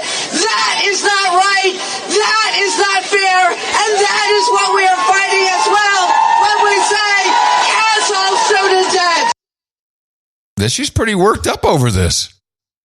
The other aspect of this that people don't want to face, and it would be the benefit for the teachers unions, but even though they don't really have much impact in the university system, this will just encourage tuition hikes. Yes, exactly. That's what it always does. So maybe it's all just a gimme for Randy. That would make some sense, yeah. But it's going to be, they say, conservative estimates, $500 billion. It'll probably be more. It's going to be over $1 trillion. That's what I think. I think it's going to get killed, though, because John Roberts, of all the people in the court, are really irked about this idea that Biden can do this. And why does the court even get to or have to decide on this? It got bumped up from some lower courts because there were some suits, and it just ended up in the Supreme Court on their desk, and now they have to decide it. I don't even know if they finalized the deciding on even talking about it, because Coney Barrett doesn't want to take the case. Yeah, I can understand. Hot potato. Well, what difference does it make to them? Legacy. So I was watching the podcast Viva Fry, that Canadian guy. Yeah, I didn't like it at all. I know exactly which one you watched. The one about Scott. Was it? It was about Scott Adams. No, it was about James O'Keefe. Right. Project Veritas? Well, I don't have any clips on what you're talking about. Okay, so you didn't really watch the whole thing. Someone gave you a clip of the end? No, I got clips here. Okay. I watched the whole thing. I may have skipped past some of the stuff that was boring. Oh, okay. Well, that's very possible. It was a whole podcast, and they had a whole piece about about Project Veritas in there, where they I remember that. You're right. Where they're literally saying that this was a boardroom coup and that this is to cover up the drug gangs. They bought in. Right, they bought into the bullshit. Big time. Yeah, so I just skipped that. It didn't bother me. Okay. And I like this guy Robert Barnes, but this is where I went to the clip for this. This is the Viva $33 no agenda plug. I don't even know it's a $33 Rumble rant. 117513. If you haven't already been referred the last 2 or 3 shows of the No Agenda Show, the best podcast in the universe, have had small reports about Veritas from a high level at Veritas to the show. I don't know what ITM means. Viva Fry, every single time someone brings up No Agenda to him, he forgets about it. He doesn't remember. Remember the truckers thing? Someone had an NAT shirt on. Yeah, anyway. And by the way, it was Barnes is the one who was unhinged about the whole affair. Not Viva Fry. It was Barnes. He's the one that's all like, no, this is they're going to be lawsuits and the board is going to be taken down. And like, okay. Oh yeah, I could see him going that. I just pretty much skipped over that whole thing because I knew they didn't know what they were talking about. No. But he had some good stuff at the end that I thought was good when they do the little rundowns. Okay. I have a few of them here. All right. And one of them includes a story that I have, and I think people should. I'd like to know if anyone else knows anything about this. This is Robert Barnes on insurance. We have insurance companies are requiring when you re-up your insurance. Probably most people don't know. Insurance companies are secretly sharing your medical information with all the other insurance companies to collude, in my view, price fix in violation of your privacy rights. What happened here was they misinterpreted the person's request as having certain health problems he did not have, lied to other insurers, and including that data in there, so he couldn't get life insurance from anybody, and only found out later and had to sue, but in the process outed how private insurance companies are collusively, illicitly sharing your private medical information to make sure that you can't get qualified insurance. Well, that would make sense. It makes sense to me, and especially after the experience I had personally. Do tell. So I got into a car wreck years ago in a rental. I was in Phoenix. This is before I even knew you, clearly. Maybe. And I don't really discuss this sort of thing. Rental cars to me are cars you can have fun with. So I got into a wreck, and I got a ticket in Phoenix, and I couldn't. They said, well, you can get this wiped off of your insurance record by taking a school in driver's ed or whatever they want to call it, traffic school, and you have to take this course. And so I shopped around. I said, I'll do that because I don't need this aggravation. And so I signed up for the cheapest course that goes in Chinatown, Oakland. So I go to this class. It's a live class, and this Chinese guy, he never really tells you anything about driving or better driving or anything. He just tells you all the dirty tricks that the insurance companies pull to jack up your prices. And he talks about you don't want to do this, you don't want to do that. It's very educational. And then he gets to the one thing that really got my attention, which was the insurance companies, the automobile insurance companies have a single database that they all reference. And if you start buying from one insurance company and start hopping from one to the other to get better prices, they kick you out. They'll kick you out and jack your price up. You'll never get insurance. And I said, what? And he went on about this in some detail. And I'm thinking about how this works in the media because they're always advertising for customers. And I suppose you can get a lot of new customers, but the insurance company ads for like State Farm and Mutual, all these different companies. Progressive. They're all joke commercials. They're not even serious. And it's as though they're just buying airtime the way the pharmaceutical companies do, so they don't get busted for anything. And so I'm thinking about this, and then they would go to a lunch break, and I come back, and this is really a shocker. I spent half the day in this course. I come back, the guy's not coming back. And I'm given a chit to know the guy has been arrested. That day. He was arrested right there during lunch. And somebody who stayed in the room, he told me, oh, yeah, they came in, a bunch of guys in plain clothes came in, cuffed him, and walked him out. Okay. I'm saying, what? And so they gave me a chit to go to get a refund so I didn't pay for the course, and I can go someplace else. And I always thought that was peculiar. And I've always wanted to go back and find that guy, because I know where he was, where he worked out of, and I never could track him down. But that's what this reminded me of. A collusion between his insurance companies and working. And again, the media doesn't investigate anything. And it's just the scams around us are outrageous. And excellent use of the word chit. I don't think anyone knows what that is anymore. Yeah, chit. I love a chit. C-H-I-T. I love a good chit. I did want to say about just going back previously to the Viva Frei 33 mention. I appreciate that a producer went through that trouble to do that. What was kind of disappointing, though, is I get a lot of messages. Hey, Barnes Law, Viva Frei, they mentioned no agenda. They mentioned no agenda. And I'm like, oh, that's cool. I wonder how. Was it in response to the whole Project Veritas? And then you get to it, it's like, oh, we don't know what that means. It's a paid-for mention. It's like an ad. It's like it was a little bit, even though the intention, of course, is great. I appreciate it. It was disappointing. It was a letdown. Like, they don't even know who we are.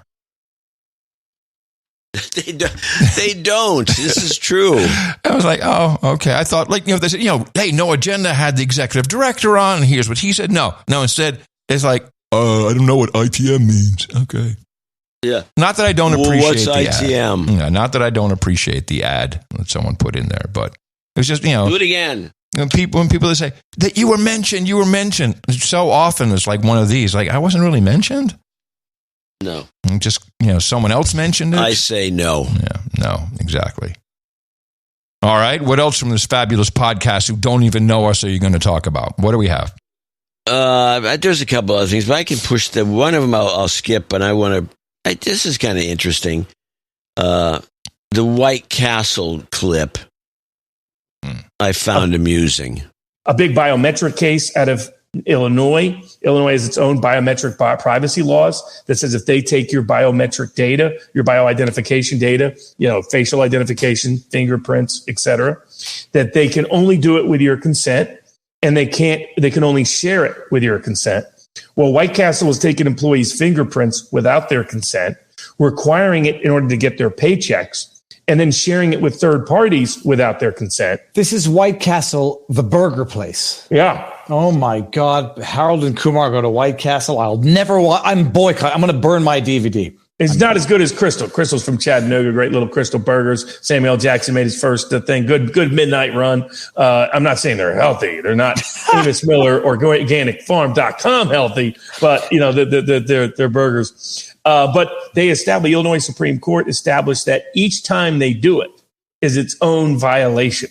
So White Castle is going to be writing a big check pretty soon.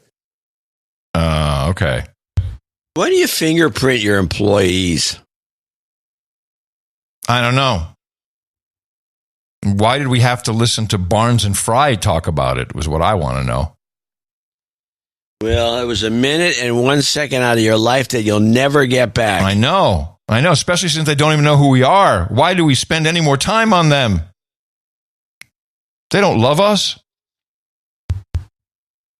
So here's a clip I got out of the blue. What is curry? Okay, let's see what this is. What is curry? Is this like a Chat GPT question? Or what is this? What is curry? What is it? Okay. All right. And I got the answer. Curry entity. Curry entity. Curry is an entity. Then hold on a second. Curry is an entity. It says curry is tementity. What is it? Is an entity. Who is speaking? Curry is an entity. Who is this? Who is speaking? The guy, an expert on curry. Okay. All right. And then curry, what Tina says. Curry is a dish. Oh man, am I supposed to be hearing douche instead of dish? Is that the idea? You've sunk into a new low. Really, it's I can't believe. Let me help you get into some good clips because I saw that you have them. So let's start with one of my favorite topics, which is. Of course, because we know they're real. Directed energy weapons. We've got new findings to report on the mysterious ailment called Havana syndrome affecting U.S. officials stationed abroad. Now, it's the result of a multi-year investigation conducted by 5 separate agencies. Senior investigative correspondent, that's Catherine Herridge, has been following this story. There she is again. Catherine, what'd they find? CIA girl. Well, good morning, Gail. The agencies found that it's very unlikely the mysterious neurological symptoms known as Havana syndrome are the result of actions by a foreign adversary. In a comprehensive review, investigators examined more than 1,500 reported cases. Symptoms range from dizziness, headaches, and memory loss to cognitive impairment so severe that some victims say they can no longer work.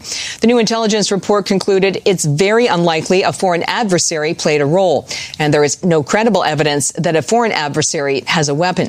The intelligence agencies also assess that symptoms were probably the result of factors that did not involve a foreign adversary, such as pre-existing conditions, conventional illnesses, and environmental factors. The Defense Department is running its own investigation and told victims, Gail, that work continues. You notice any theme in that little clip?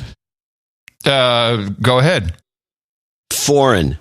This is exactly what I thought. It's like, well, it's not from foreigners. It's not the Russians, not the Chinese, but we might have done it to you. That was my takeaway. That's my takeaway. What are your clips? Let's listen to them. Number 2. What, Havana Syndrome 2? Yeah. How are they responding?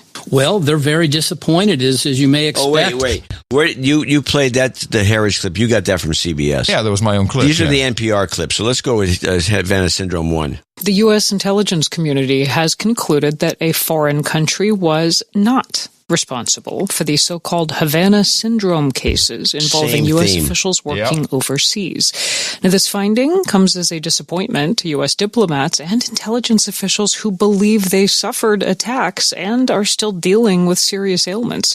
NPR national security correspondent Greg Myrie has been following this closely. He's here now. Hey, Greg. Hey, Greg. Hi, Mary Louise. Hi, Mary Louise. Havana syndrome, named that because cases were first reported in Cuba back in 2016. Does the intelligence community now believe they know what happened? Well, not exactly. I think it would be more precise to say the intelligence community is pretty sure of what didn't happen in Cuba and several other countries. There it is. This report is the work of 7 different U.S. intelligence agencies, and they're pretty sure that no foreign adversary like Cuba, Russia, China is responsible. 5 of these 7 agencies said it was highly unlikely that a foreign country was to blame. One said it was unlikely, and one didn't take a position. Now, the report goes on to say that there's no credible evidence that a foreign adversary even has a weapon that could have inflicted this kind of harm. This goes against what many people suspected, including a lot of intelligence officers and diplomats I have interviewed who suffered from something and suffer ailments now. How are they responding? Here's what I don't understand. They bought these people off. They were supposed to shut up. We had the little discussed helping American victims afflicted by neurological attacks, the Havana Act. So creative. Helping American victims afflicted by neurological attacks was signed in October 2021. That gave employees over $180,000 each. So they were bought off. They need to shut up.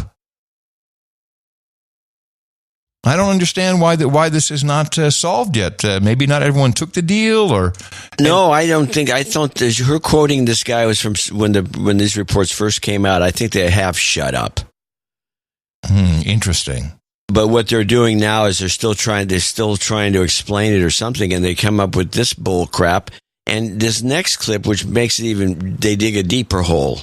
How are they responding? Well, they're very disappointed, as you may expect. They remain convinced they suffered an attack. They've speculated it was possibly some kind of energy weapon, maybe a microwave device. but they acknowledge they don't have proof. Many recall It's directed energy weapon, you douche. Let's get it right. Exact moment when they suffered a sharp, piercing pain in their head, which caused them to be dizzy or nauseous or suffer migraine headaches. They say they'd never had these problems before, and now they've had them for years. I've been in contact with two of them who didn't want to speak on the record, but I spoke with attorney Mark Zaid. He's representing more than 24 clients and says he has had access to some of the classified information. I can at least say the U.S. government has a lot more information than what it is publicly revealing today. And that is where a lot of the unanswered questions arise from. So I'll note that two intelligence officials briefed a small number of journalists on this report, but they didn't share the contents of the actual report itself because that's still classified. Yeah. Hold on. Thought here. We may be witnessing an FBI CIA knockout brawl here. We have FBI, the one saying, well, it's pretty obvious COVID came from a lab. We hear CIA immediately countering that. Maybe because the CIA is the one who used directed energy weapons on our own State Department personnel. Maybe the FBI is the one that's getting this back into the news. It could be the age-old war. Well, this age-old war is interesting to me because of this one TV show that came out a couple of years ago. Which one? And Dick Wolf came over to, I guess it was CBS, and he started these, or NBC. He started this new series instead of Law and Order, this and that, is FBI. So he started one with the FBI. It's just FBI. Right, Then it became FBI International, which was a second show, and then he did a third show, which was FBI something else, Most Wanted. FBI International, isn't that an oxymoron? FBI International is about the FBI, a team of FBI people that are stationed overseas, and they do investigations overseas, like the CIA. Not even like the CIA; they're just spooks. When did FBI International? And I think this was to soften up the public to come up with the show FBI International. FBI International is a mysterious show. Why does it exist? And when did FBI become an international operation? And then you start seeing the FBI was brought in. I think the FBI was brought in for this Syrian gas canister attack or whatever it was, if you remember. The FBI is now, they're doing the job of the CIA. So FBI International was indeed on CBS. Okay, it was CBS. It's still on. Interesting, because it hasn't been taken off. That's the CIA broadcast network. I find this very distressing now. Well, it's all pretty distressing. Okay, so the BBC has a pretty good rundown before we get to let's get the third clip out of the way. Okay. And so in a way, it remains as much of a mystery as it ever was. I mean, if it wasn't a foreign government, if no electronic weapon was used, then what caused these injuries? Well, the intelligence officials said the individual cases vary, but collectively they were probably pre-existing medical conditions, conventional illnesses, or environmental factors. The intelligence officials say they didn't find what they were looking for, that a foreign adversary was behind this, but they did learn a lot of things they weren't looking for. For example, a faulty air conditioning system or a heating system can cause changes to room pressure, and this could cause headaches. And so as they were investigating, they came across things like weapons dealers and drugs dealers near the scene.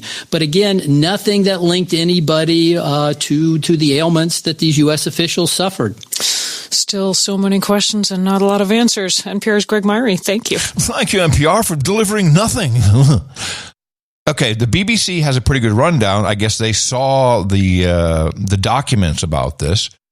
And there's some telling information in this report from them. The victims have included intelligence officers.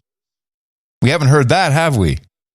Military and State Department staff and high-level aides to government figures such as Vice President Kamala Harris. Of the 7 participating agencies, of which no report mentions which ones they are, 5, and there's 17, I think.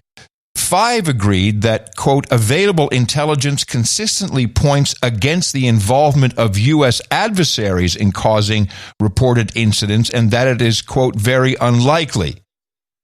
So again, it wasn't any foreign, it wasn't anyone foreign. Levels of confidence between participating agencies, however, varied. The report noted that 2 agencies have moderate to high confidence in the assessment, while 3 have moderate confidence. Quote, one agency judges it is only unlikely a foreign adversary played a role and has only low confidence in this judgment. I'm telling you, they're zapping each other. Well, let's look at it from that perspective. You're somebody in the agency, or you're an assistant to somebody else, and you're getting out of line. Yeah, zap that bitch. Bzz. And you see and then you go to somebody else, you see what happened to so-and-so? Right. They're just sleeping in their room at the hotel, just there by themselves. Wow. An assessment like this is an assessment based on the best information available to us at any time. This is Ned Price. And any new information will be factored into future assessments about the disease. Now it's a disease all of a sudden. But when you pass a bill called the Helping American Victims Afflicted by Neurological Attacks, the Havana Act, when you name it that, you've pretty much concluded that it was a neurological attack. So I really think this is we have 16 or 17 intelligence agencies in the intelligence community, and they're duking it out. The CIA is downplaying is downplaying China problems, in certain regards. FBI is hyping them up. We have this Havana syndrome. Oh no, see it. We're not being told which agencies think it wasn't such a big deal. We're being told by others clearly, well, it was probably from our own people doing that. And then when you hear that it was intelligence agents and high-ranking officials including the vice president, there may be something bigger going on behind the scenes here. And it's big enough for people off the record to be telling NPR, you got to do the story on this, and they get nothing out of it. So why is it even a story? It must be because they're trying to duke this out. I'd leave it at that for now. I mean, that really seems like that's what's happening. Well, there's no other explanation that makes sense. Wow. And we know these agencies are always kind of going after each other a little bit. Yeah. Not just for the money, but for the influence. Yeah, of course. Maybe the CIA is pissed off. Hey, why does FBI get an international TV series from Dick Wolf? Screw that. We want a show. Actually, now that you brought this on CBS, that makes you wonder. Yeah. And CBS did it? Yeah, why would CBS put that on the air? Maybe that's what really irked them. It's irksome enough. Hey, you guys are working for us. What are you doing here? Yeah. Hey, Dick Wolf makes money. Yeah. Oh, yeah. Oh, he knows how to do it. Hey, quick, some feedback on pod fasting. This is my plea to our listeners to not listen to podcasts at anything above the 1.0 speed. And it's not about us, by the way. It's about your family and the people around you who you love. Love them. Yes. Love them by retreating to normal speeds. A good note came in. A couple of good notes. What did you get from Andres? I don't know. I don't have it in front of me. Andres says, "Hi, gents. After listening to the latest episode, hearing about variable speed causing people to be short with wife and kids, as well as anxiety, I have changed back to 1.0 times on all. Just after 1 day, I can feel the difference. It's interesting. You bullied me into it, and I'm grateful." We did. And then I got an explanation from Dean because I said, why do you... Because most people say, hey, you know what? You're right. I'm back to regular 1.0 speed on No Agenda, but I still listen at high speed to other podcasts. And I said, why? Why would... Is it just because I asked? Or what is the reason that you have these other podcasts at high speed? And the answer is very consistent. When it's done when it's done properly, a good podcast, I listen at normal speed. But some people on these podcasts speak so slowly, I'm falling asleep in between every other word. They constantly repeat themselves. They ramble on about crap completely unrelated to the topic, or they're selling some stuff, and it's like they just don't get to the point. And my question is always the same: why are you listening to it? Why? And it's not news or deconstruction. It's this guy's gabbing. It's just people gabbing. Yeah, dipshits gabbing. It doesn't sound healthy. People love podcasts. They really do, but I mean, there are people who wake up and boom, the earbuds are in. It's on high speed, so they can get all kinds of information. Meanwhile, they're scrolling on TikTok. You've got Telegram stuff to take a look at. Oh, let's follow. We got to follow all. Telegram is so bad. There's conspiracy theories in there that I won't even touch. Like, are you crazy? I mean, anyway. I can't affect that, but I can try and save your sanity, particularly with the people around you, many who you love. You might not love your kids, but I realize there's enough evidence that you get fed up and antsy and you can't wait for someone in real life to get to the point because you're used to everything being sped up so much. It should be illegal, really. Should be illegal. Should be illegal. Should be illegal. Yeah. So I'm listening to CNBC. Oh, okay. It's kind of my beat, but yeah, what you got? It is your beat. I may have and they're missed out of something. the blue. They give this a news story. It's a 19-second clip. It's a native ad on CNBC for Shake Shack. And Shake Shack is set to introduce a new menu item later this week. The fast food chain plans to unveil a limited edition fine dining inspired white truffle menu featuring a burger and fries with a white truffle sauce. The CEO said he hopes to have the menu in place for 2 to 3 months, depending on demand. What kind of news? This isn't news. Well, it's financial news. Somebody changes their menu is not news. For the financial channel, it's like, all right, we're so desperate to get people to eat more of our crap. What can we do? I don't know, put some white crap on it. Call it truffle. Let's be honest. What would a white truffle, actual shavings of a truffle, cost on a burger? Well, if there were actual shavings of an actual white truffle, it'd be at least $1 a shave. Exactly. So whatever they're pouring onto your burger, whatever white sauce, I would be wary artificial. of it. Of course, it's going to be artificial. Probably like most of the ingredients that are in the burger. No. Well, on the topic of artificial.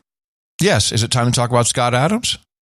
No, I'm sorry. I don't have any Scott Adams clips. Oh, I do. But I do have information, man. But I wanted to play this clip.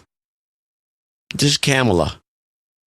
Tell me what she says here and then check it out. Hold on. Where's Kamala? Okay. Here we go. So I want to just now do a public service announcement, and I need all the leaders here to help me. Okay? Okay. To check if you qualify for the ACP, look at your neighbor. To check if you qualify, go to getinternet.gov. To check if you qualify, go to internet.gov. Yeah, okay, so I don't know what the ACP is, but I can type in checkinternet.gov, which she then said something. Okay, check then internet. She said just internet.gov. Yeah, check. There's no such site. She doesn't know what she's talking about. She's a lunatic. Checkinternet.gov is not a site. Internet.gov is not a site. What is the ACP? I think it's one of those systems where you get money back for it had something to do with COVID, perhaps. Well, instead of just sounding like every other podcast, I've consulted the Book of Knowledge. ACP is access to high-speed internet. This is the Affordable Connectivity Program. Oh, good. Which provides... Then that's obviously you'd go to internet.gov. That's right. Which provides $65 billion to provide internet for all. You got to wonder if Elon Musk is getting a piece of that. Well, if it's government money. And so she said it the both. Answer is always she said yes. it wrong in two cases. Let's rewind it. If you qualify, go to getinternet.gov. That's the one. It is getinternet.gov. Yes, that is a real site. To check if you qualify, go to internet.gov. That is not a real site. Getinternet.gov. Claim your affordable connectivity program benefit. Learn how President Biden and Vice President Harris are reducing the cost of high-speed internet and find out if you qualify to sign up. Okay, how can you qualify? Household income, internet service provider's low-income plan, or government assistance program. Oh, nice. So I wonder who this goes to. T-Mobile, Elon. T-Mobile, AT&T. It's going to be someone like that. Comcast for sure. Comcast, yeah. All right. So Scott Adams, he really trying to prove a point. And from what I understand, well, first of all, we know that he's always manipulating people. He's always doing, I'm sorry, what's his term? Not influencing. It's influencing. No. It's another term. Yeah, he says persuasion. Because, he's a hypnotist, a trained hypnotist. He believes, I think he believes he could persuade people to see that the media is racist and that they're just racist against everybody. And now they're very racist against white people. Fine people. Very fine people. And to do this, he set up a gambit. And the gambit was, okay, I'm going to make sure that I say something really inflammatory, but without the context of what I was saying, it'll be just like the very fine people hoax. And so what is interesting is that even though he went on Hotep and he says, look, I'm really a lefty. I believed in Black Lives Matter until I found out it was a grift, it was a scam, and they really didn't want any help from me. He's done all kinds of things throughout his and privately apparently. So he feels that he is a lefty, which may also be some bull crap thing he's made up. And he was prognosticating, I'm going to get canceled, because he wanted to get canceled to prove the point and to, I guess, somehow, retire Dilbert or move that into some incredibly profitable venture with locals. Fine. So I don't think this is unpacking the way he wanted it to. And the reason why I think that is because I went to my favorite hate listen, the woman who you trained yourself, but go ahead, Kara Swisher, and Scott Galloway, to hear what their take was on Scott Adams. These are, of course, highly skilled journalists. Kara Swisher feels she is very smart, that she knows everything about everybody, and that she is an actual journalist. And she should mention, trained by John C. Dvorak. In some of her podcasting mannerisms. And this must be very disappointing to Scott to hear how they hate him. I mean, hate him. Listen to this. Look, I'm of two minds of this. And the definition of intelligence, according to Scott Fitzgerald, is to have two kind of contrary thoughts in your mind at the same time. And just so we know, Scott Galloway is brilliant, just so you know. He's just... I love this setup. Just so you know, I'm of two minds of this, and that's the definition of intelligence. So I'm really intelligent, and here's my opinion. Look, I'm of two minds of this, and the definition of intelligence, according to Scott Fitzgerald, is to have two kind of contrary thoughts in your mind at the same time. And I'm sort of, I ultimately come down on the place that a newspaper gets to make editorial decisions. That's correct. We live in an age where your off-camera behavior can impact people's perception of your on-camera work. So they don't even really realize that this was on camera or something. I don't know. They're talking about Dilbert being canceled from all these newspapers. And so they're trying to kind of rationalize that. But don't worry, it'll get pretty dark pretty soon. And he is always finding reasons for why the Black Lives Matter movement was wrong. And when he comes out and makes a blanket statement like black people are a hate group, he said white people shouldn't be around them and we should avoid each other. It was have you lost it, brother? I know he's done that a lot. He goes off he's done that to me. Exact same thing. Oh, let's personalize this. He's done that to me. I mean, already how did he do it to her? She has no example of that. She if you don't bow to Kara Swisher, you're an asshole. Believe me, this is how she thinks of people. And these are, of course, the liberal intellectual elites, the lies. Very smart. But, man, it's not that good, Scott. It's not the other Scott, not you, Scott Adam. You know what? It's good, but you're not fucking that good. And by the way, you're a racist. I'm sorry. It's just, there's just, I don't use that term lightly, but honestly. No, I don't use that term lightly. You go out of your way. No, you actually, you know what you are? You're an asshole. That's what you are. Go. That's what he does. He goes out of his way to tweak people, to promote reaction, to make people angry. This guy goes out of his way to be an asshole. And if newspapers want to dump him for saying stupid things, more of it, as far as I'm concerned. They can put whoever they want in their pages. But in this instance, he's a very wealthy man.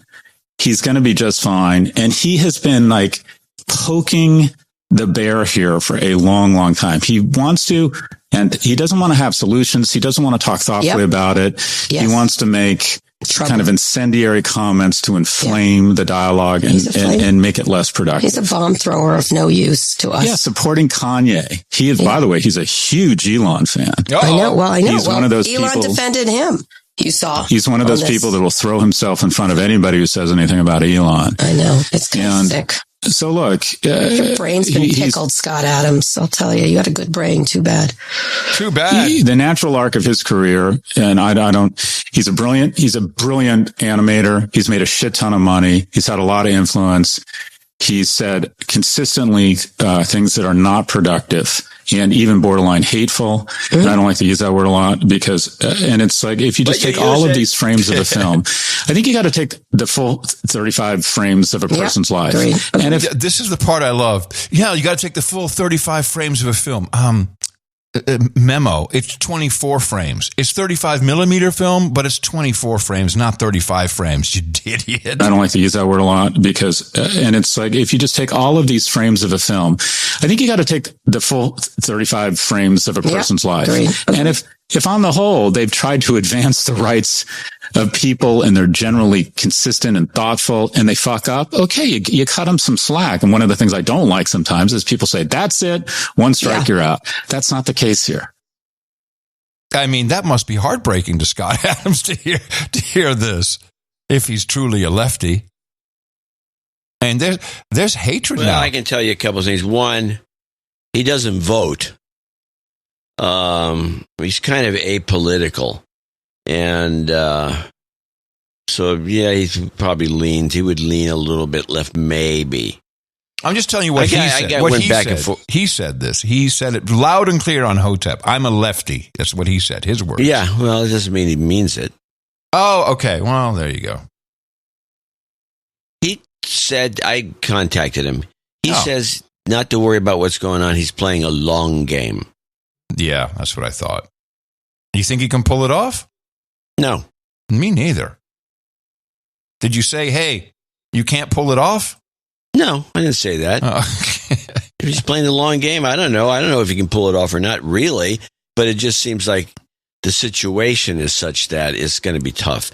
And I noticed that what was kind of annoying to me was the newspapers that cut off the Dilbert cartoon. Mm-hmm. And so I'm reading this one article, and they talk about the Chronicle edit.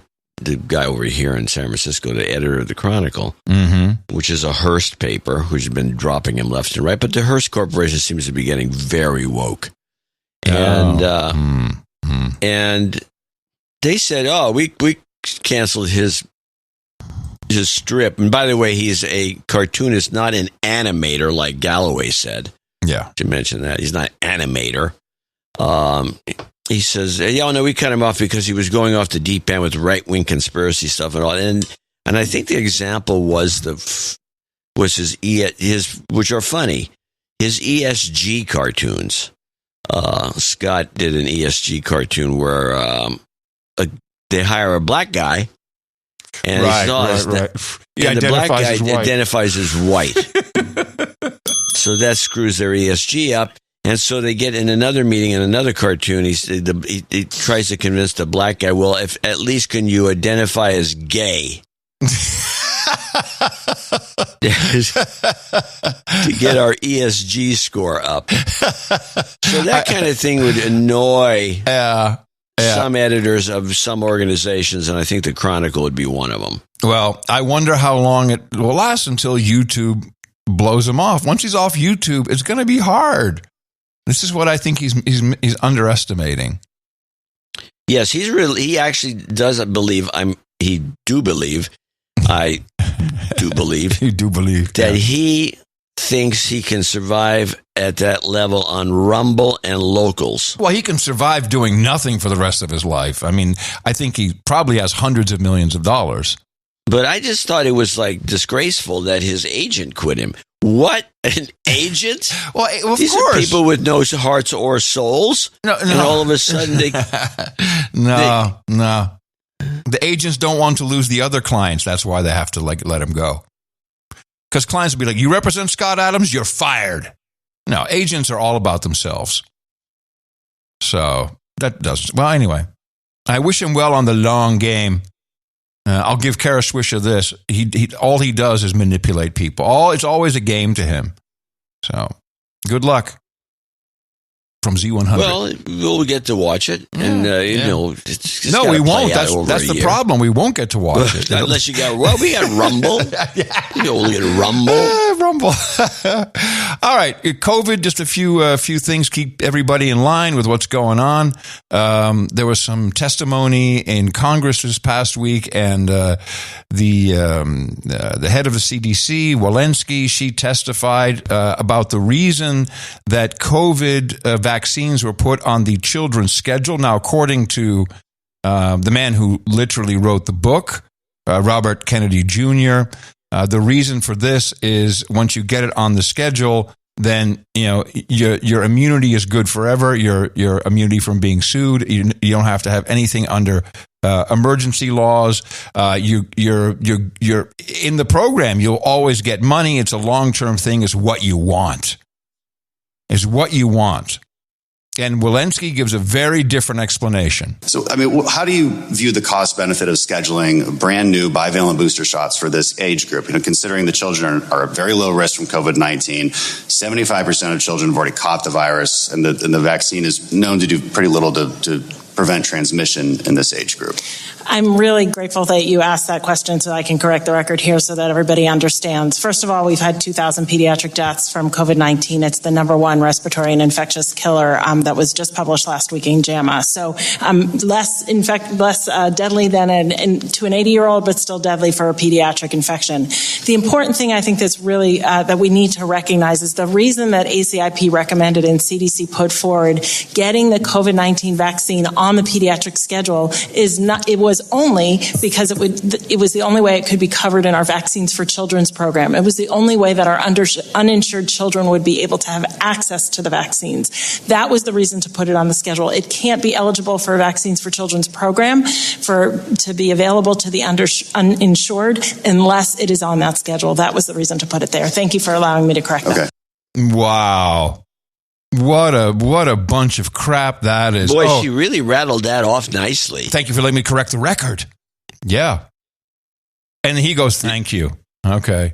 Oh, the double vax, double boosted Savannah Guthrie got COVID for the third time. During the show, she had to go home. Third time. Yeah. Third COVID infection. Should you have any kind of questions about the COVID vaccine creating heart issues, you are really, really stupid if you think that has anything to do with the vaccine. Welcome back, everyone. Dr. Jen joins us now with a very interesting topic that affects a lot of people. I found this interesting. 1 in 5 American adults actually uses cannabis. And new data shows that daily cannabis use is actually an increased risk of cardiovascular disease. Coronary artery disease, so clogging of the arteries. And this is an abstract, so very preliminary data that is presented at the annual meeting for the American American College of Cardiology. It represents one of the largest and longest term studies to date. That's one of the reasons why it's important, but found that people who admitted to using daily cannabis, and it didn't distinguish, by the way, whether it was inhaled, smoked, or ingested in so it does, even if it's gummies, not just smoking, if it's gummies, edible form, but increased their risk of coronary artery disease by 34%. 34%? Even if they took into account other factors like age and race. So there's still a lot of questions here, in terms of time interval. They seem to see an increased risk with increase in use because they looked at like never users, once in a while, weekly, daily. Daily had the most risk.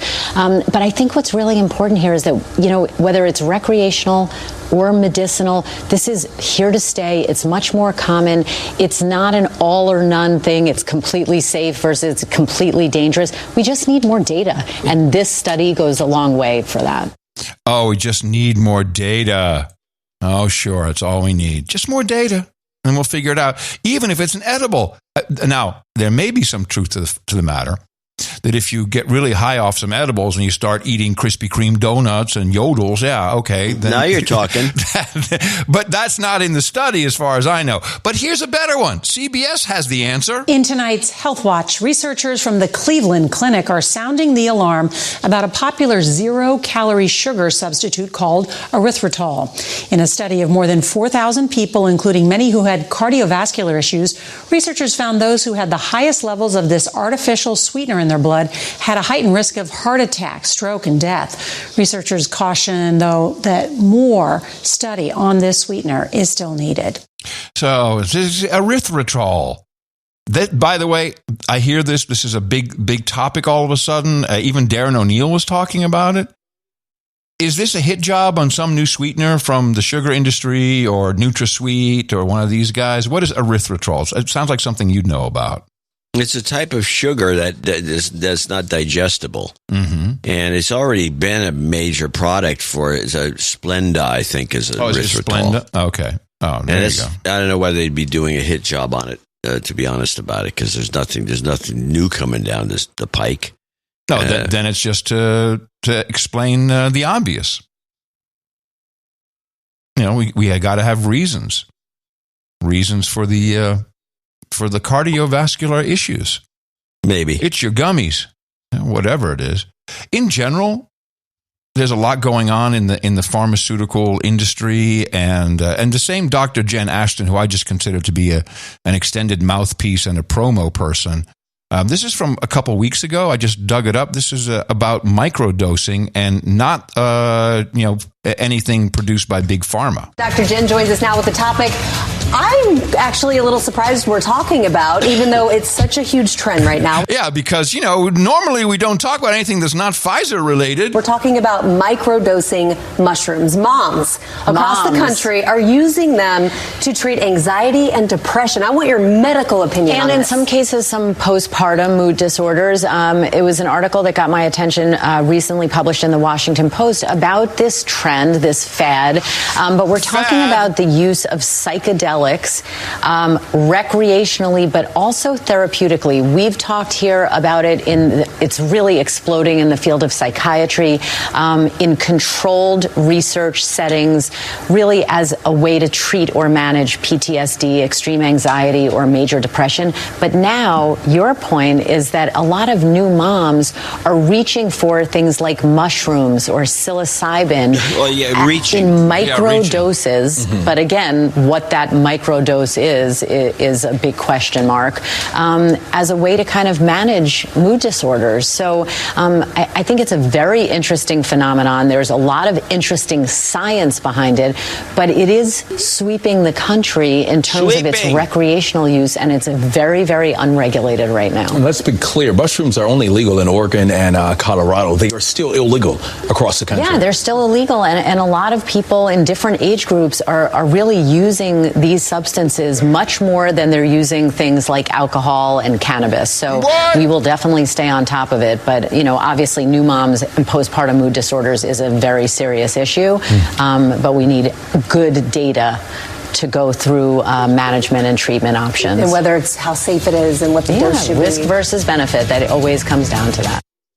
So, I found this really interesting because I agree there is a trend sweeping the nation. I haven't heard much from new moms. I think that may be just the red herring to get the conversation started, to bring everybody back to where we want them, which is on antidepressants. That's where we want you new moms. Postpartum depression, you want the antidepressant drug. And you want the one that, picks you up from the antidepressant drug. And of course, you want the stuff that'll unclog your bowels from the antidepressant drug. And you want some other stuff to make sure that you still have sex drive. But it is mainly affluent women with children, teenage children, children in school who are doing this. And you can get very expensive tours to go to different, like the Caribbean, and you can do psilocybin or ayahuasca. This is a big one, under supervision. $10,000 a trip. They stay in very high-end hotels, and it's a small group. It's under supervision. Something is going on with this, which they're identifying it incorrectly about new moms, but this is a real thing, and I hear a lot about it. Well, this isn't, again, I'm getting more deja vu out of this. Mm-hmm. Because in 2017, this was actually a topic in the spinoff from The Good Wife show. Oh. And it was on TV, and this is where I was getting that's that sitcom that was shown on one of the spin-off channels like CBS Plus or NBC Plus or one of these bullshit operations. Mm-hmm. And they were talking about it there because the lead actress was microdosing, but it was, at the time, in 2017, it was LSD that they were microdosing on. So this is not a new story, really. They're just reintroducing it for some reason. Well, it's not. Well, no one's doing LSD. It's DMT, specifically ayahuasca and psilocybin. I remember in 2017 they were talking about microdosing LSD. Oh, I'm sure then, but yeah, I don't know, man. I think people are searching. They're searching for something. They're not getting what they want. Just because they don't listen to the right podcasts. With that, I'd like to thank you for your courage. Say in the morning to you, the man who put the C in the chit. Ladies and gentlemen, say hello to my friend on the other end, the one and only Mr. John C. DeVore. Yeah, in the morning to you, Mr. Ann McCurry. Also, ships and sea boots on the ground, feet in the air, subs in the water, and all the dames and knights out there. Yes, in the morning to the trolls in the troll room who have been hanging out, handing me one-liners, doing what trolls do. You can be a troll. It's very easy. Your qualifications are just live under a bridge, be ugly, and call yourself a troll. You're good to go. You can go to trollroom.io, or if you prefer, leave the legacy podcast apps behind. Get one of the swanky new ones. They're compatible with all your podcasts. You can export your podcast list, import it into a new one. You can find that at podcastapps.com.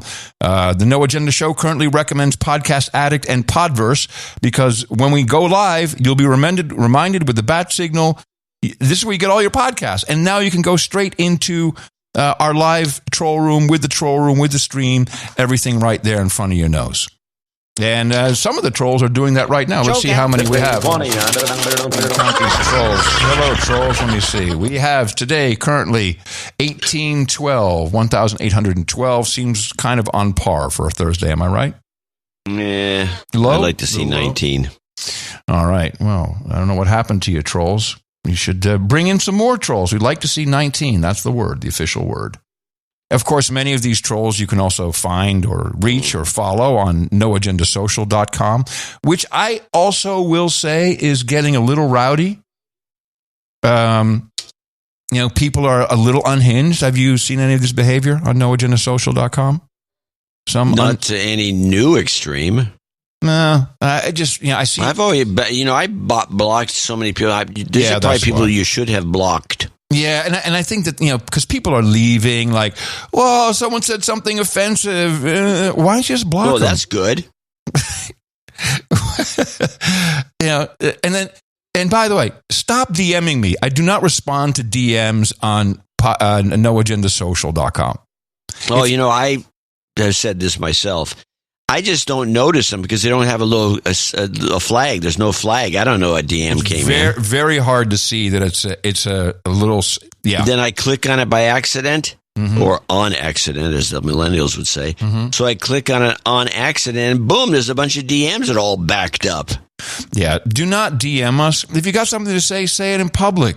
And people like, now. Well, you can DM me if you want. I'm not that picky. Well, but you might not hear from me for months. It's at John C. Dvorak. You can DM him as much as you want. But if you DM me, you I'm might not hear going to from respond. me for months. Yeah, I'm not going to respond at all. If you got something to say it out in the open. It's like, now, I don't like what's happening here. I'm going to send you out of a DM. I got no time for that. Block, mute. Mute's a good one, too. Mute, block, do that. Then don't go to the main timeline if you're afraid of stuff or you get triggered by stuff. But there's also just a lot of people just posting memes all day long. Oh, my goodness. It costs a lot of disk space. People don't care. Until we have to charge him. God bless Aaroner, man. God bless him for managing that whole thing. You guys are very unthankful, ungrateful, what it takes to run that. It's crazy. Why? Anyway, How are they unthankful?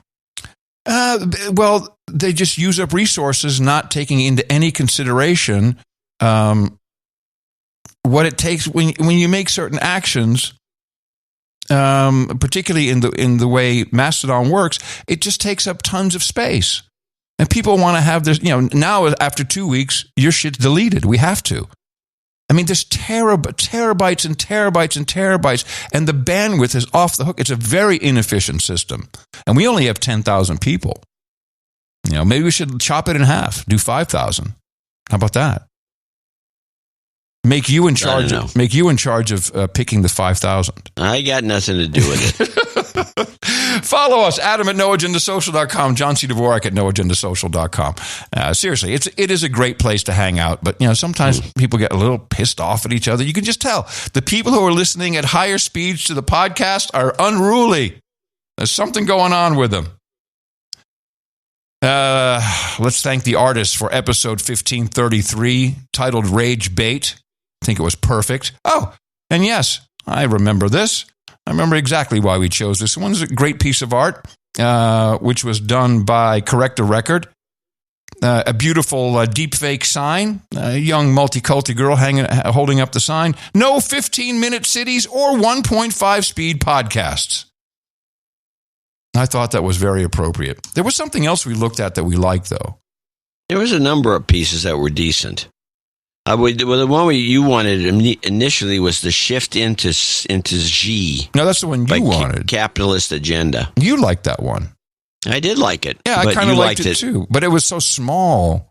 The RG thing was too small. And well, the thing is, if you don't see the title of the art, which only shows up on noagendaartgenerator.com, then you don't know that it's like shift into G. All I saw was the 33 shift pattern. I thought that was cool. I thought it was a nice piece otherwise. What I liked were two. I liked Slow Agenda with the sloth, which you hated, Tom to Neil. I didn't hate it. You said, I hate that one. You literally said, I hate that one. And No Agenda, No Merch was cute with the broken cup. I like that one. You didn't feel much for that. Going back to the No 15 by Correct a Record that got to win, I think there was a flaw in the piece, noticing it after the fact. Oh, do tell. It says no 15-minute cities or 1.5 speed podcast. It should be 1.5x. Yeah, that's okay. Good point. Good point. Well, we can dethrone him, take it off, and delete it. Seems like a lot of work. Let's see what else was there. A couple of Ohio things. What was this? Oh, yeah. Ohio is the new Paris. But, it's like people don't even know what the state Ohio looks like. So I agree. I don't think the gag would go over very well. Greta, well, I don't know what the Greta thing was there. No, I did this piece won It was simple, did the trick. It's, someone holding up a sign and putting some it's easy to do. Copy on the sign is not the most creative thing in the world, but it worked. It did. We certainly appreciate it. I mean, Paul Couture's actual art next to it and above it, was probably better technically, but no. Which was the graffiti spray can. I mean, the problem with that, Sir Paul, is too small.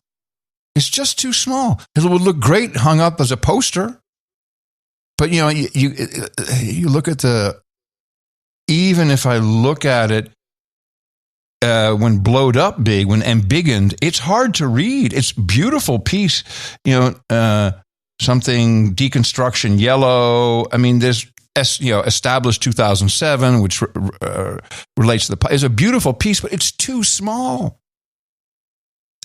We always run into this. It's so interesting that artists don't follow that or don't. I don't know. It's not landing. Could you say it? Maybe you have a better way of explaining it to them.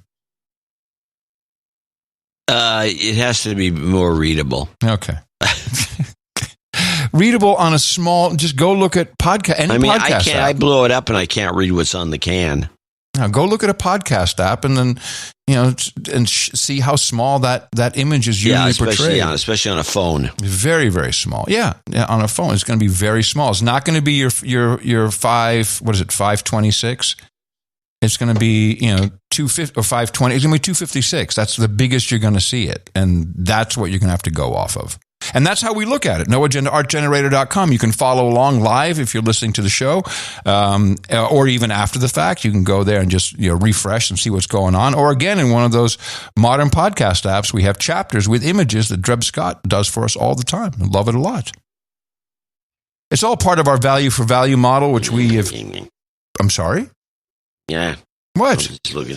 I was looking at one of the tabs on my browser, and I was just irked. Well, do share. No. Okay. All right. Well, was it show related at least? No. Oh, okay. Well, I'm saying no. Oh, okay. Figures.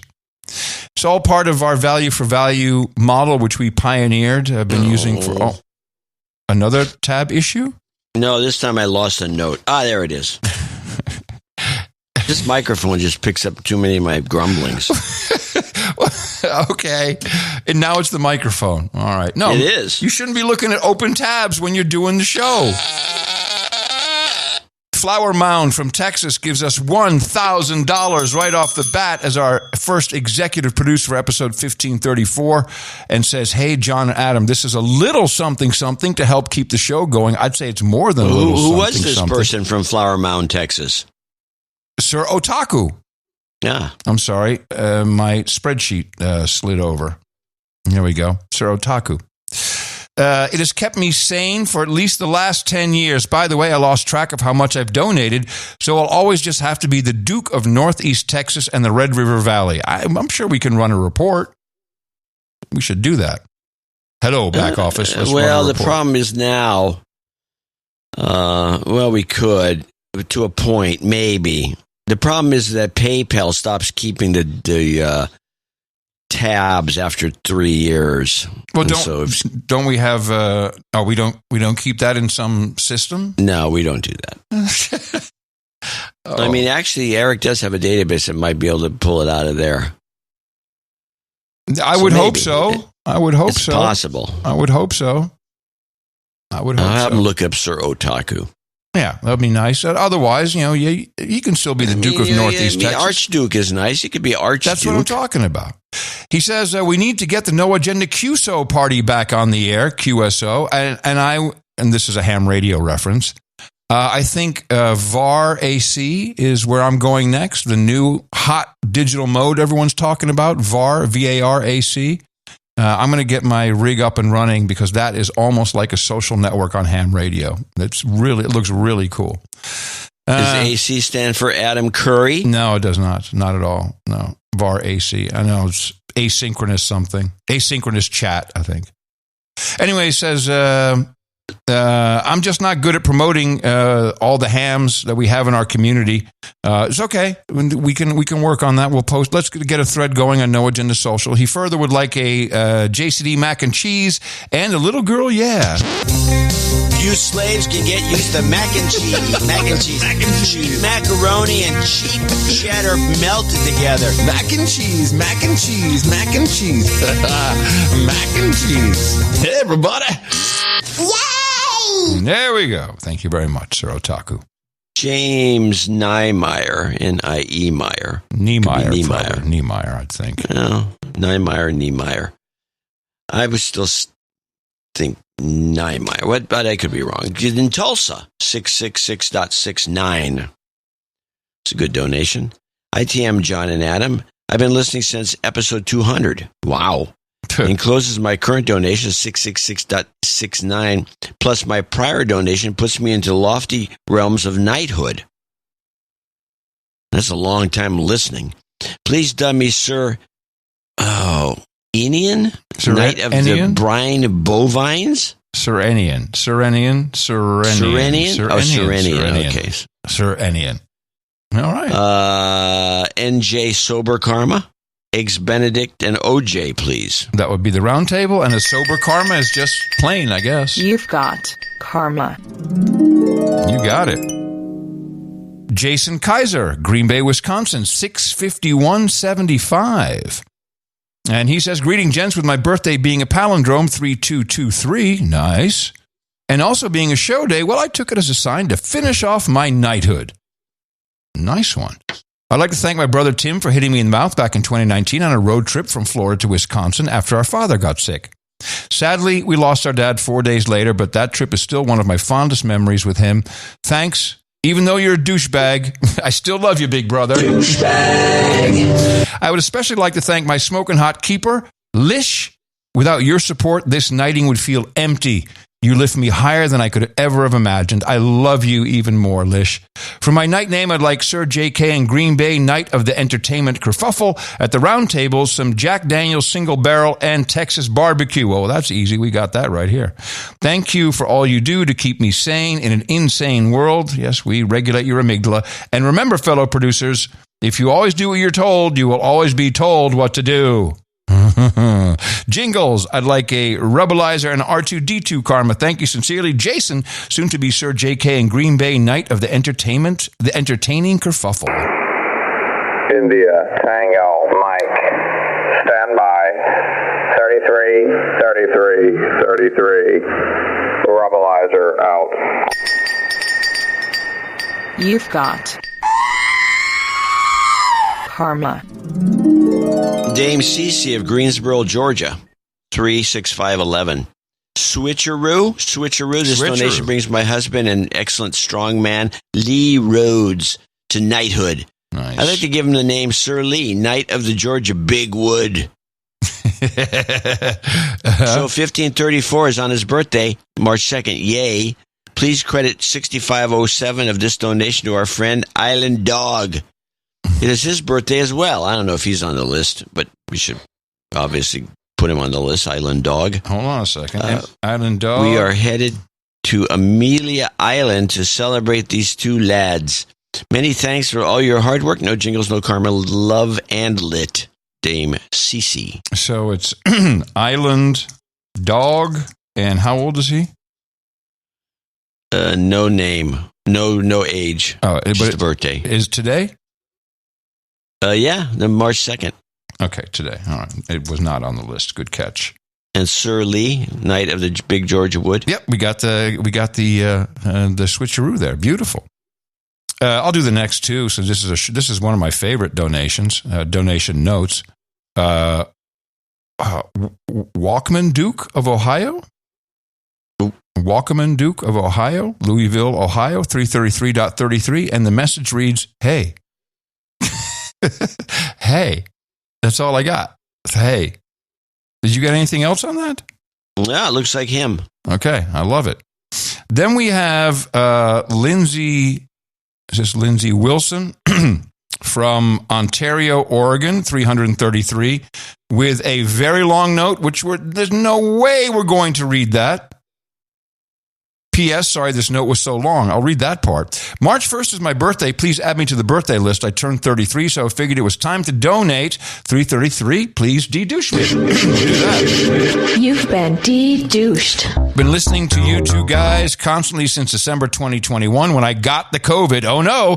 And I had some time on my hands. I would like to send a shout out to my friend Dustin, who hit me in the mouth, but he needs to be called out as a douchebag, seeing as how he has listened to you guys longer but hasn't donated yet. Douchebag. And then he goes on to say, he gives us the reason why he listened. I will read that because it's a very long note. To be honest, it took me a few tries to get into this podcast, but once it clicked, well, I've been listening ever since and haven't looked back. I knew this was an amazing podcast where I'd find myself chuckling out loud when hearing you guys deconstruct the media. I knew I was absolutely hooked to the show, though when I heard John C. Dvorak say the word butthole when talking about Colin Powell after he died. Wow, that's so lame, talking about the dead that way. I don't think it was right after he died, by the way. But that's, so just remember, John, that's how you get them hooked. Call out people as buttholes. He continues to say, I've never laughed so hard. My goodness. So it had to be some other situation. I don't remember calling Colin Powell a butthole. I don't either, but it sounds like something that could have come up. Well, it's possible. He wanted a number of jingles. The one he's... You sure it's a he and not a she? Oh, what do you think? I don't know. Wait, what was the name again? Lindsay. Oh, it could be. Okay. Well, most Lindsays are women. Oh, man, no. In fact, all the Lindsays, I think, let me think. Lindsey Graham, woman. Who else? Lindsay. There you go. Lindsay wanted the full China as asshole. China is asshole. There you go. Maybe it was Donald Trump. Don't just try. Do we have the? I thought this was the full one. Oh, here's the full one. We'll give you this one. Donald Trump, don't trust China. China is asshole. And give you a little bit of karma. Thank you very much. You've got karma. I tend to say a-hole. I I know. Butthole doesn't sound like you. Butthole doesn't something I say. It doesn't sound like you. I agree. Dame Jennifer in San Marcos, California. Sorry to bug you. I, Dame Jennifer of Northern Mexico, just noted 333 in honor of son James' 626th birthday on March 3rd. My son introduced me over 10 years ago to your gospel. Please send James karma. He's selling everything and moving to Europe in the next few months. Or maybe she's selling everything. Somebody's selling everything and moving to Europe. Thank you, Grassy Ass. Well, whoever that is, I'd love to know why the decision to move to Europe and where in Europe. And what has Grassy Ass got to do with anything? I don't know, but maybe it goes with butthole. You've got karma. Robert Barnes, 333 from Murraysville, Pennsylvania, just moved to Valpo, Indiana. Looking forward to finding some local No Agenda meetups. Need some moving in karma. Well, if you're in Indiana, Indiana is a huge No Agenda state, and the Indianapolis crew, they're off the hook. That's a big group. So go to noagendameetups.com and learn where. You've got karma. I'm going to read a $500 note that came in, and this is a make good that we have listed. And this is a daming for, this is an old make good for, I guess she just put it off when we had our special, and I checked the dates, it's fine. Oh, it's from our 1500 show? Yeah. Okay. All right. Kiki of the Dakotas. Dear John and Adam, yours is truly the best podcast in the universe. Your discussions are the perfect blend of thought-provoking commentary and belly laugh-producing humor. How incredibly and uniquely gifted you both are. Thank you for all the good you do in so many people's lives. You have to, this note has been scanned. You have to look at her handwriting is quite interesting. Would you, it's like architects. Would you please award me the title of Dame Kiki of the Dakotas? No jingles, no karma, just some super hot Carolina Reaper salsa for the round table. If you need some, I can bring jars. I canned last summer. Oh, yeah. Blow your head off. for the roundtable sharing. Thank you and love you both, Kiki. Since I don't have the moat in front of me, Hot Carolina Reaper what salsa? Yeah, this is Reaper peppers. Oh, all right. I'm surprised you can can them. They don't melt the can. Yeah. Okay. Well, while we're doing that, then I think there was one other make good request which I didn't understand from Sir Bradley, or Sir Robert of the Freehold. I think was that. Yeah. He said, and I remember we knighted him. We talked about his freedom seeds, the 5.56 by 45 millimeter bullets, the most common rifle caliber in the U.S. I'm not sure why he wanted to make good, but maybe it was just to say shout out to local NA 817. So there you go, Sir Robert of the Freehold. And then I have a Sir Bradley. I'm not quite sure what that is. Insta Black Knight. Do you have that? I don't have it. Okay, I'm not sure what that is. Someone will have to come circle back and let us know what that one was. Yeah, if it's a Black Knight, you can put it off forever. You make Sir Addison's so next. Easy. He's in Chesterfield, Missouri, 333. Thank you for all the deconstruction media on a regular basis for your audience. You too must be supported. Your work is invaluable. Adam, I'd like to publicly thank you for professing the name of Jesus Christ in your last JRE appearance. May God continue to bless you and the keeper in your faith. As always, producers and douchebags alike can save 33% on the coupon code NOAGENDA at ebles.com and mydelta8.com. Whatever those are. Well, we know what Ebles are. That's the roll-on CBD. Remember? Yes. That's good stuff. And the mydelta8.com, I haven't seen that one. That's basically one molecule over from THC, but is yet sold legally because it's not. Something like that. Oh. No jingles, just a bit of house karma as my wife and I are hoping to move into an earth ship situated 40 acres in the beautiful Ozarks.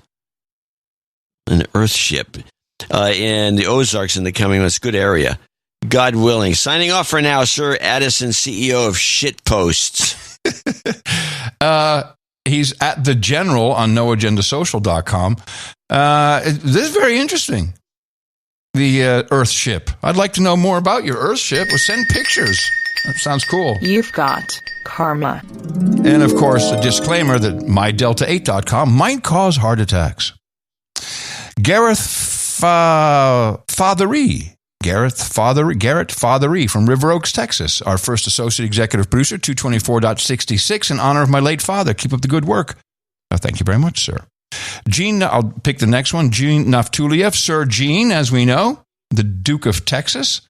He's in Austin, a row of ducks, 222. He says, I listen at 1.5 speed, so sending you 2/3 of a donation. Oh, very funny, Sir Gene. And he sent me a note. He says, can you mention that people can catch me on the Griftcast YouTube channel, as well as with Ben on Just Two Good Old Boys, which is a podcast. Both of those, I think, at least one of them airs on noagendastream.com, can be heard in the troll room. Good to have you on the list, Sir Gene. Thank you. If he listens at 1.5, he should donate at 1.5. Now you're talking. Dame Fingermole in Fairview Heights, Illinois.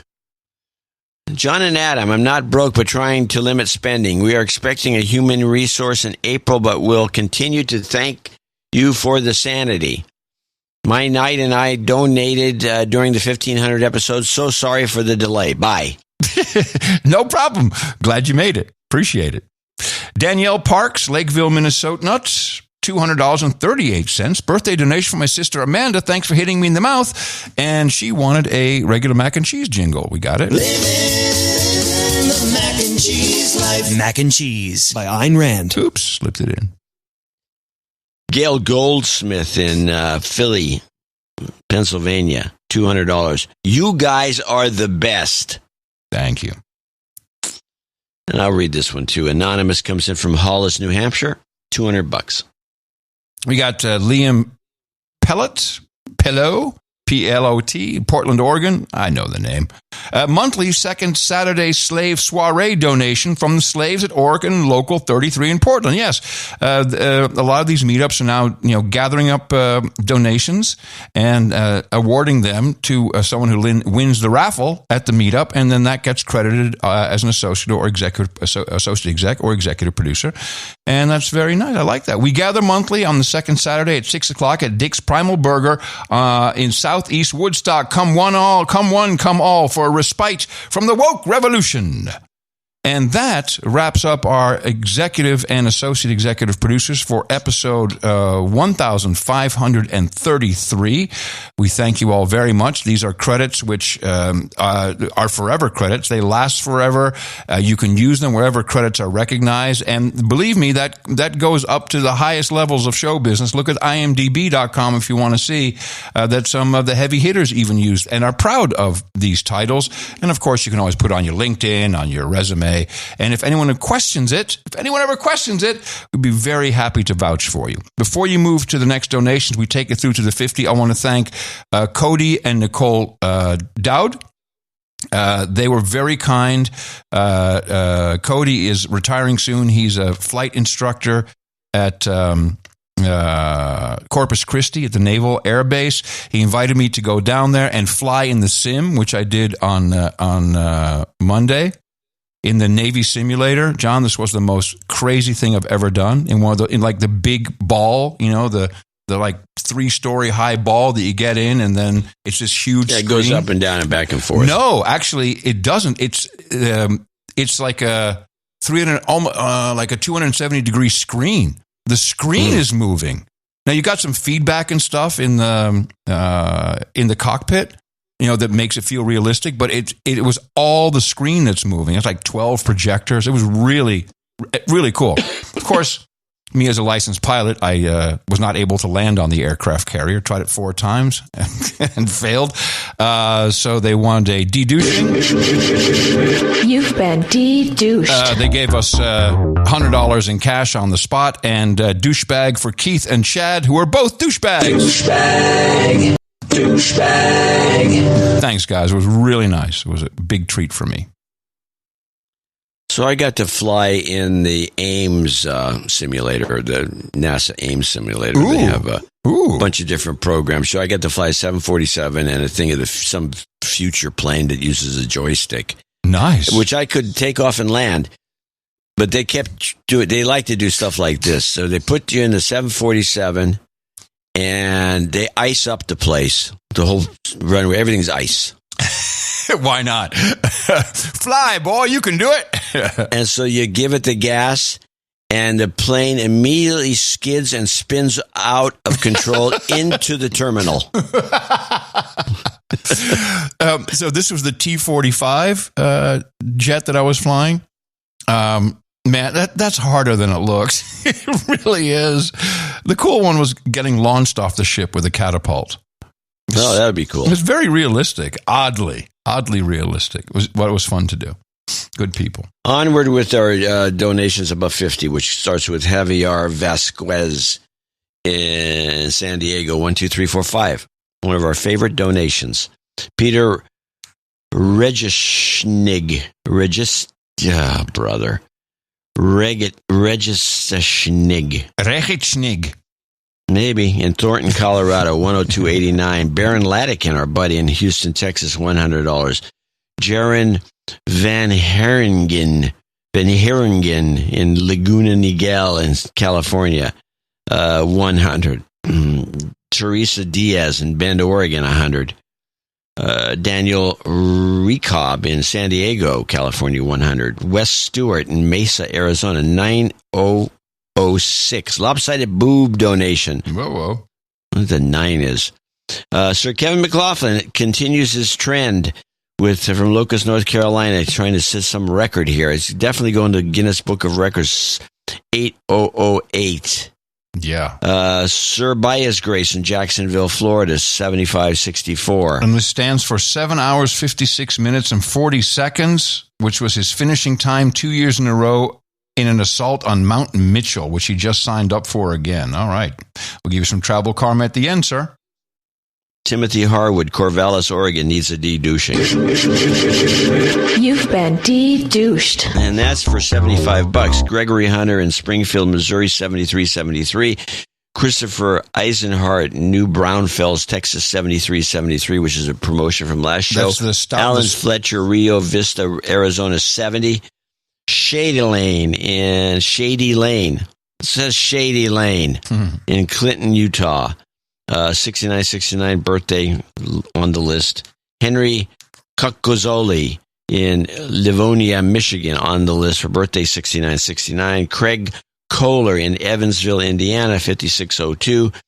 Sir Michael Janzak in Sun Prairie, Wisconsin, 6006. Jamie Buell in Vista, California, 6006. Linda Terry Dominelli, Clifton Park, New York, 5333. Scott Nelson in Council Bluffs, Iowa, 5001. And the following people are $50 donors. Good list today.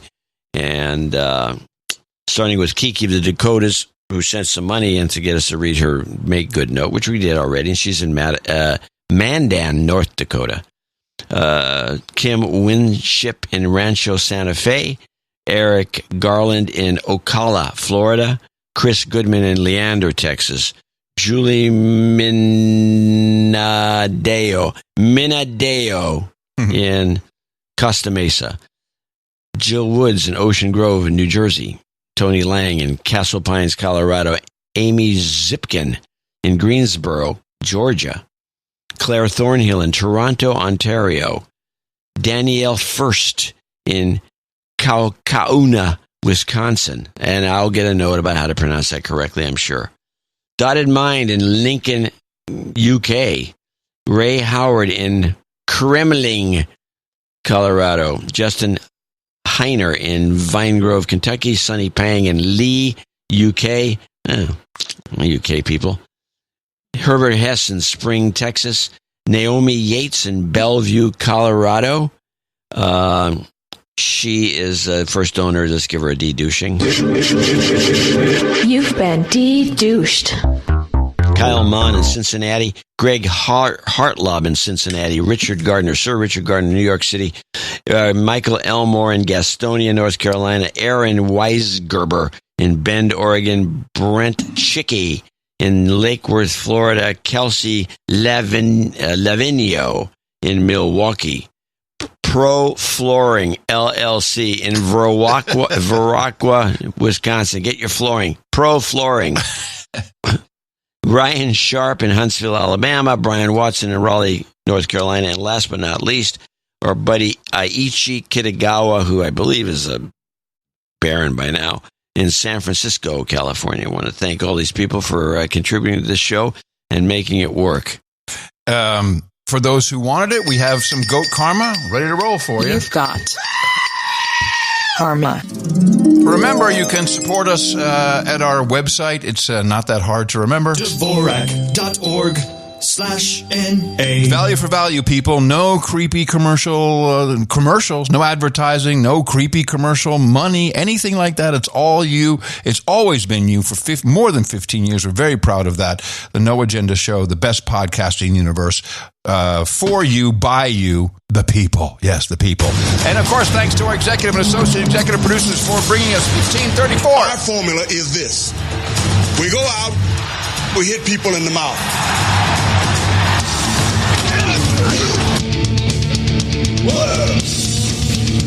Order. Shut up, slave. Shut up, slave. It's your birthday. And we love to congratulate people who are celebrating trips around the sun. Lindsay Wilson turned 33 yesterday. Jack from Yankeetown celebrates today, as does Jason Kaiser. Dame Cece wishes her husband Lee Rhodes a happy birthday for today, and her friend Island Dog also a happy birthday today. We did have it on the list. Dame Jennifer says her son wishes her son James a happy birthday. He turns 26 tomorrow. Danielle Parks, her sister Amanda, is celebrating tomorrow as well. Also, congratulations to Shady Lane, Henry Cocazzoli turning 69, and that's our list. Happy birthday from everybody here at the best podcast in the universe. It's your birthday, yeah. I did want to make mention of a new producer website, which is really cool. It's the No Agenda Producer Database, and it is napdb.com, NAP, No Agenda Producer, DB for database.com. This is really spectacular. It shows everyone who was with their titles, when they got it, what show it was. It also includes the artists in there, and has totals, how many album arts they've scored. I mean, it's. I haven't looked through the whole thing, obviously, because it's 15 years, but he seems to have almost everything in there. The CIA doing this? Who's doing this? Let me see if I can remember who did this for us. I have it up here. Now I forget his name. napdb.com. You're looking at it? It's quite extensive. You know, at least it shows a real overview of value for value. I liked it a lot. Thought it was beautiful. We do have a couple of knights and a dame on deck, so I think we should roll out this. Here you go. Oh, I'll take that one any day. That's the pearl-handled one. I love that one. Kiki, step it on up. James Niemeyer, Jason Kaiser, Lee Rhodes, all of you are about to become knights and one dame of the No Agenda Roundtable, thanks to your support of the No Agenda Show in the amount of $1,000 or more. Very proud to pronounce the as Dame Kiki of the Dakotas, Sir Enian, Knight of the Brine Bovine, Sir J.K. in Green Bay, Knight of the Entertaining Kerfuffle, and Sir Lee, Knight of the Georgia Big Wood. For you, we've got Hookers and Blow, Rent Boys and Chardonnay, by request, Eggs Benedict and OJ, Jack Daniels Single Barrel and Texas Barbecue, and Hot Carolina Reaper Salsa. Along with that, we got some ginger ale and gerbils, sparkling cider and escorts, and of course, the requisite Mud and Mead, which is always a crowd favorite. While you're munching on that, go to noagendanation.com/rings. Everybody can go there and take a look, and you can see how handsome they are, but you can't buy them. No, you only can get it by becoming a knight or a dame of the round table. And for those of you newly inducted today, please give us your address where you can send it off to, along with your ring size. And we appreciate your support of the No Agenda Show. No Agenda Meetups. If you want to be part of a community, the No Agenda Meetups are for you. These are completely producer organized. I was just mentioning the Indianapolis Meetup. That's a huge group. Tina and I are definitely going to visit that. April 17th, we're going to Nashville area for the meetup that we missed because I had COVID last year.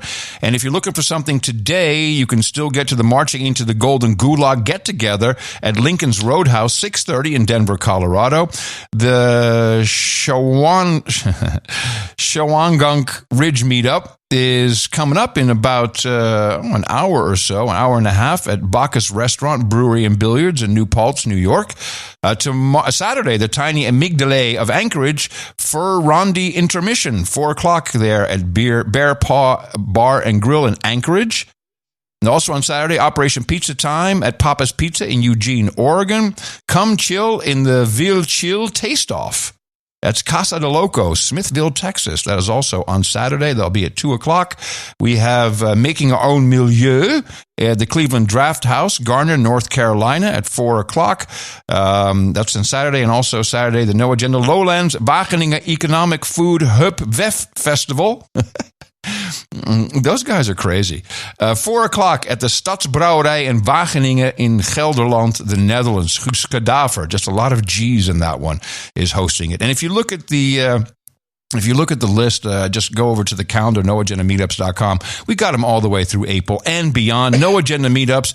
Be a part of a community because connection is protection. Noagendameetups.com. You can always start one yourself. Sometimes you want to go hang out with all the nights and days.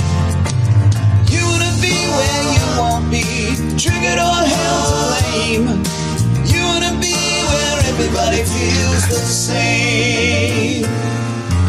It's like a party. All right. I got some. I do have better end of show ISOs, I think, this time. Do you have any?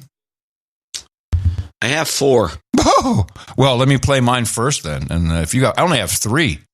So I think you may be kicking my ass on this one. This is an oldie but a goodie. I figured I'd bring it back. They could have been looking into China. Yeah, just throw in a China one. This one. You're all going to die. Kind of like that one. It's right up in our no agenda alley. And finally, I feel like I'm taking crazy pills. Good old Keith Olbermann. That's a good one. Olbermann. They all die. We don't run negative things at the end like the Dia one. I have some that are competitive. Okay. And I have one that I just put in here as a joke. This is, and because it's like, what? This is the Ed Asner ISO. This is Ed Asner, and you're listening to No Lies Radio. Little long. Yeah, it's too long. I didn't expect to be used. Hello, Poland. Hello, Poland. Our president is so brain dead. Hello, Poland. All right. Yeah. Okay, try this one. Go for a run. Most mornings, I like to go for a run. Yeah, I don't know why I picked that one. Okay, try this one. Extra kick. Got an extra kick. I don't know. I think I like crazy pills. Yeah, I can't really argue against it. Okay. All right. Well, then let's not argue against it. We'll use the crazy pills. I had a series of train crash clips. It seems like trains are the most dangerous mode of transportation these days, if you've paid attention. I have an Ask Adam clip. Oh, at the end of the show. Okay. All right. I have a clip. This is DeSantis test. Okay. And the question I'm asking you, is this DeSantis or artificial intelligence? A vicious dictator launched an unjustified, illegal, and unprovoked attack on an innocent people and a sovereign country. He thought that it would be over in days. He thought the people would back down and allow for his domination. But what he underestimated was the defiance, the determination, and the courage of the Ukrainian people, not just in Ukraine. It doesn't even sound like DeSantis, to be honest. At the beginning, it sounded like DeSantis, and then it just didn't even sound like him. What is it? It's some French politician. You tried to fake me. You tried to fake me as a failure. I'm actually too good. Not French, but French-Canadian. No. Well, he had it going for a moment there. That's what I heard. I heard them sounding good at the beginning, and then it crapped out. But I'm beginning to think the best AI voices are just people that sound exactly like someone else, and there's plenty of them.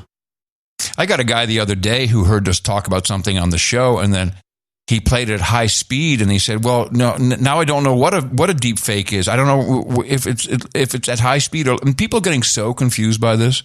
These deep fakes. I think you can tell. I think a human being who listens to other human beings in real time can detect a deep fake. I mean, you see this radio station now, at GPT Radio. So far, yeah. Well, you think it's going to get? Yeah, it'll get better, I'm sure. But you still need writing. You know, you can make someone sound the right way, but you still need the output has to be convincible. Yeah. Anyway, I agree with that. I want to do these quick train clips because we've always heard trains good, planes bad. Well, what you really don't want to do is ride in a train anymore. Charred carriages and billowing smoke. This wreckage testifies the violence of the collision between a passenger train, which was derailed, and a freight train still on the tracks. The crash triggered a fire, and many passengers were trapped inside carriages. I think like 30 people died on that. We have another one in the U.S. Another freight train derailed today, this time near Bradenton, Florida. 2 tanker cars loaded with propane fuel went off the tracks. No one was hurt, and so far no leaks have been detected. The cause of this wreck is now under investigation. It's so bad we need a whistleblower program. In the aftermath of the toxic train derailment in Ohio, Transportation Secretary Pete Buttigieg is now calling for all major rail companies to join a voluntary whistleblower program. It allows employees to confidentially report dangerous situations, but Buttigieg says no major freight company currently participates in the program, including Norfolk Southern, which is responsible for the Ohio derailment. Norfolk Southern says it already operates a similar program on its own. So, train's just dangerous. 1,000 derailments a year minimum. U.S. alone, but not like in Greece where 30 people perish. It's happened. Yeah, of course it's happened. It's happened. Oh. So I sent out the word to the producers to find me a clip of you saying that AOC would become president. Oh, yes, and you found it. This is not the clip I'm looking for, but it's okay. Okay. Yeah, I still haven't gotten a good one. Now, if I remember, the dispute was I say she would be a great president, and versus she will become president. I'm not sure. Was that the discussion? That's not my remembrance that she'd be a great president. You wouldn't say that in a million years. Incredibly effective. I think the guy's making a very good point, and I agree that I've always said, watch out for AOC, ma'am. You don't have to be smart, and I think lots of people would agree with me that to be president even. She's an elected official. I'm sorry. Interviews, the better. But she's an elected official. She certainly owes. All right. Well, that proves nothing. It proves that you thought she'd be president. It'd be okay if she was. I know this is not, like I said, I did the disclaimer. This is not the clip I'm looking for. No. The clip I'm looking for, I know that I said something like, no, you're kidding me. Well, something like that. All right. That's all right. Well, for the next show then, I'll give you this one, okay? For the next show, please bring the copy of international law where you can't steal Russian money. I'd like to know the law, the international law that states that. Okay. Yeah, I'm sure there's one out there. Maybe. Who maintains international law? These are the questions we will answer on the next outstanding episode of the best podcast in the universe. Coming up next on the stream, let me see, who do we have here? We've got... It's unrelenting. It's Gene Naftuliev and Darren O'Neill, the guys who hate each other but pretend they're not. I don't know. Sexist Rants will be the title of that one. Sounds like them to me. End of show mixes. We've got Neil Jones, our clip custodian, his 200th episode that he's done clips for us. We really appreciate that, good sir. And Professor John Jones with a good little ditty. Coming to you from the heart of the Texas Hill Country, here in FEMA Region number 6 in the morning, everybody. I'm Adam Curry. And from northern Silicon Valley, where I remain. By the way, it's nice out. I'm John C. Dvorak. We return on Sunday with another episode of the best podcast in the universe. Please remember us at Dvorak.org/NA. Until that time, adios, mofos, and a hooey, and such.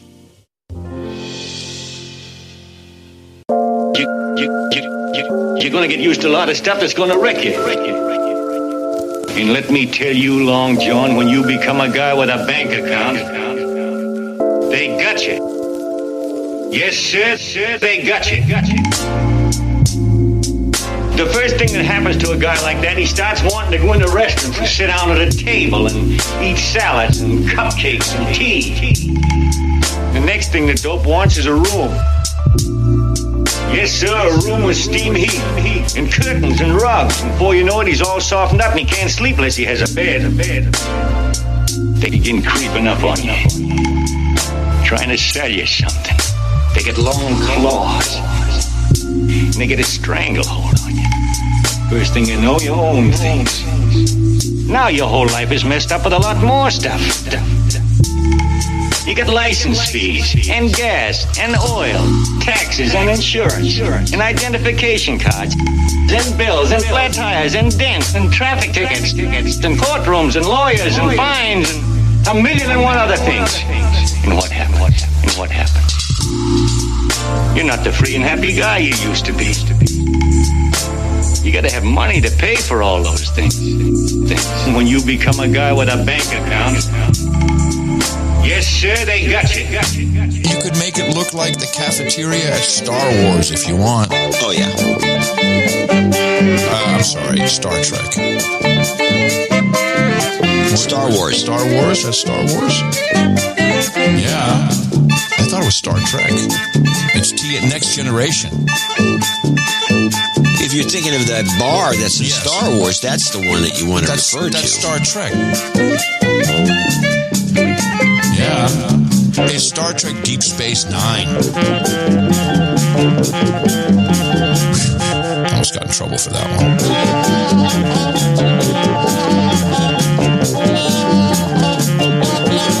Yeah. No, Star Wars is the bar. Star Trek is the little place where they have the replicators. The one where they have like the three-boobed ladies serving drinks. Oh my God. I know, it'll be emails for the next 3 weeks. People were very, very happy that someone was just listening to them and answering their questions.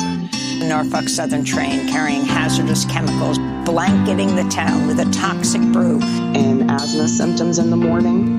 Slaves in the morning knew that something was wrong. Palestine, your train's not coming through. Rashes and nausea. Rashes and discouraged, all the birds and fish gone. Dioxin smoke blends with the morning dew. Blanketing the town with a toxic brew. Oh, I seen fire from that train. We call things accidents. There is no accident. Tanks that leak a poison to the wind. What is Norfolk Southern going to do right now? Where's Buddha Gigo? Do we have a friend? Everybody is pretty disgusted with everybody. More vinyl chloride hitting leaves again. Transportation Secretary Pete Buttigieg finally visited East Palestine, Ohio Thursday. Gonna cough now, hear me wheezing. EPA no cleanup plan. $5 check feeds me for just one day. Do they make decisions now because they don't have the money? And they my body aching, animals sickened by land. The town with a toxic brew. Can no Biden see us while he's in Trump Ukraine? criticized President Biden for going to Ukraine this week. Oh, I seen tracks with derailed trains. We call things accidents. There is no accident. Billowed smoke, judge safe for breathing in. And asthma symptoms in the morning. Can't sell the house and can't go for a swim. Where rainbow colors paint the creek I'm in. Everybody is pretty disgusted with everybody. Do they make decisions now because they don't have the money and they need the money? Buttigieg's trip came a day after former President Trump visited East Palestine.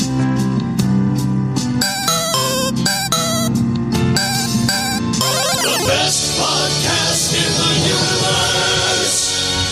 Dvorak.org/NA. I feel like I'm taking crazy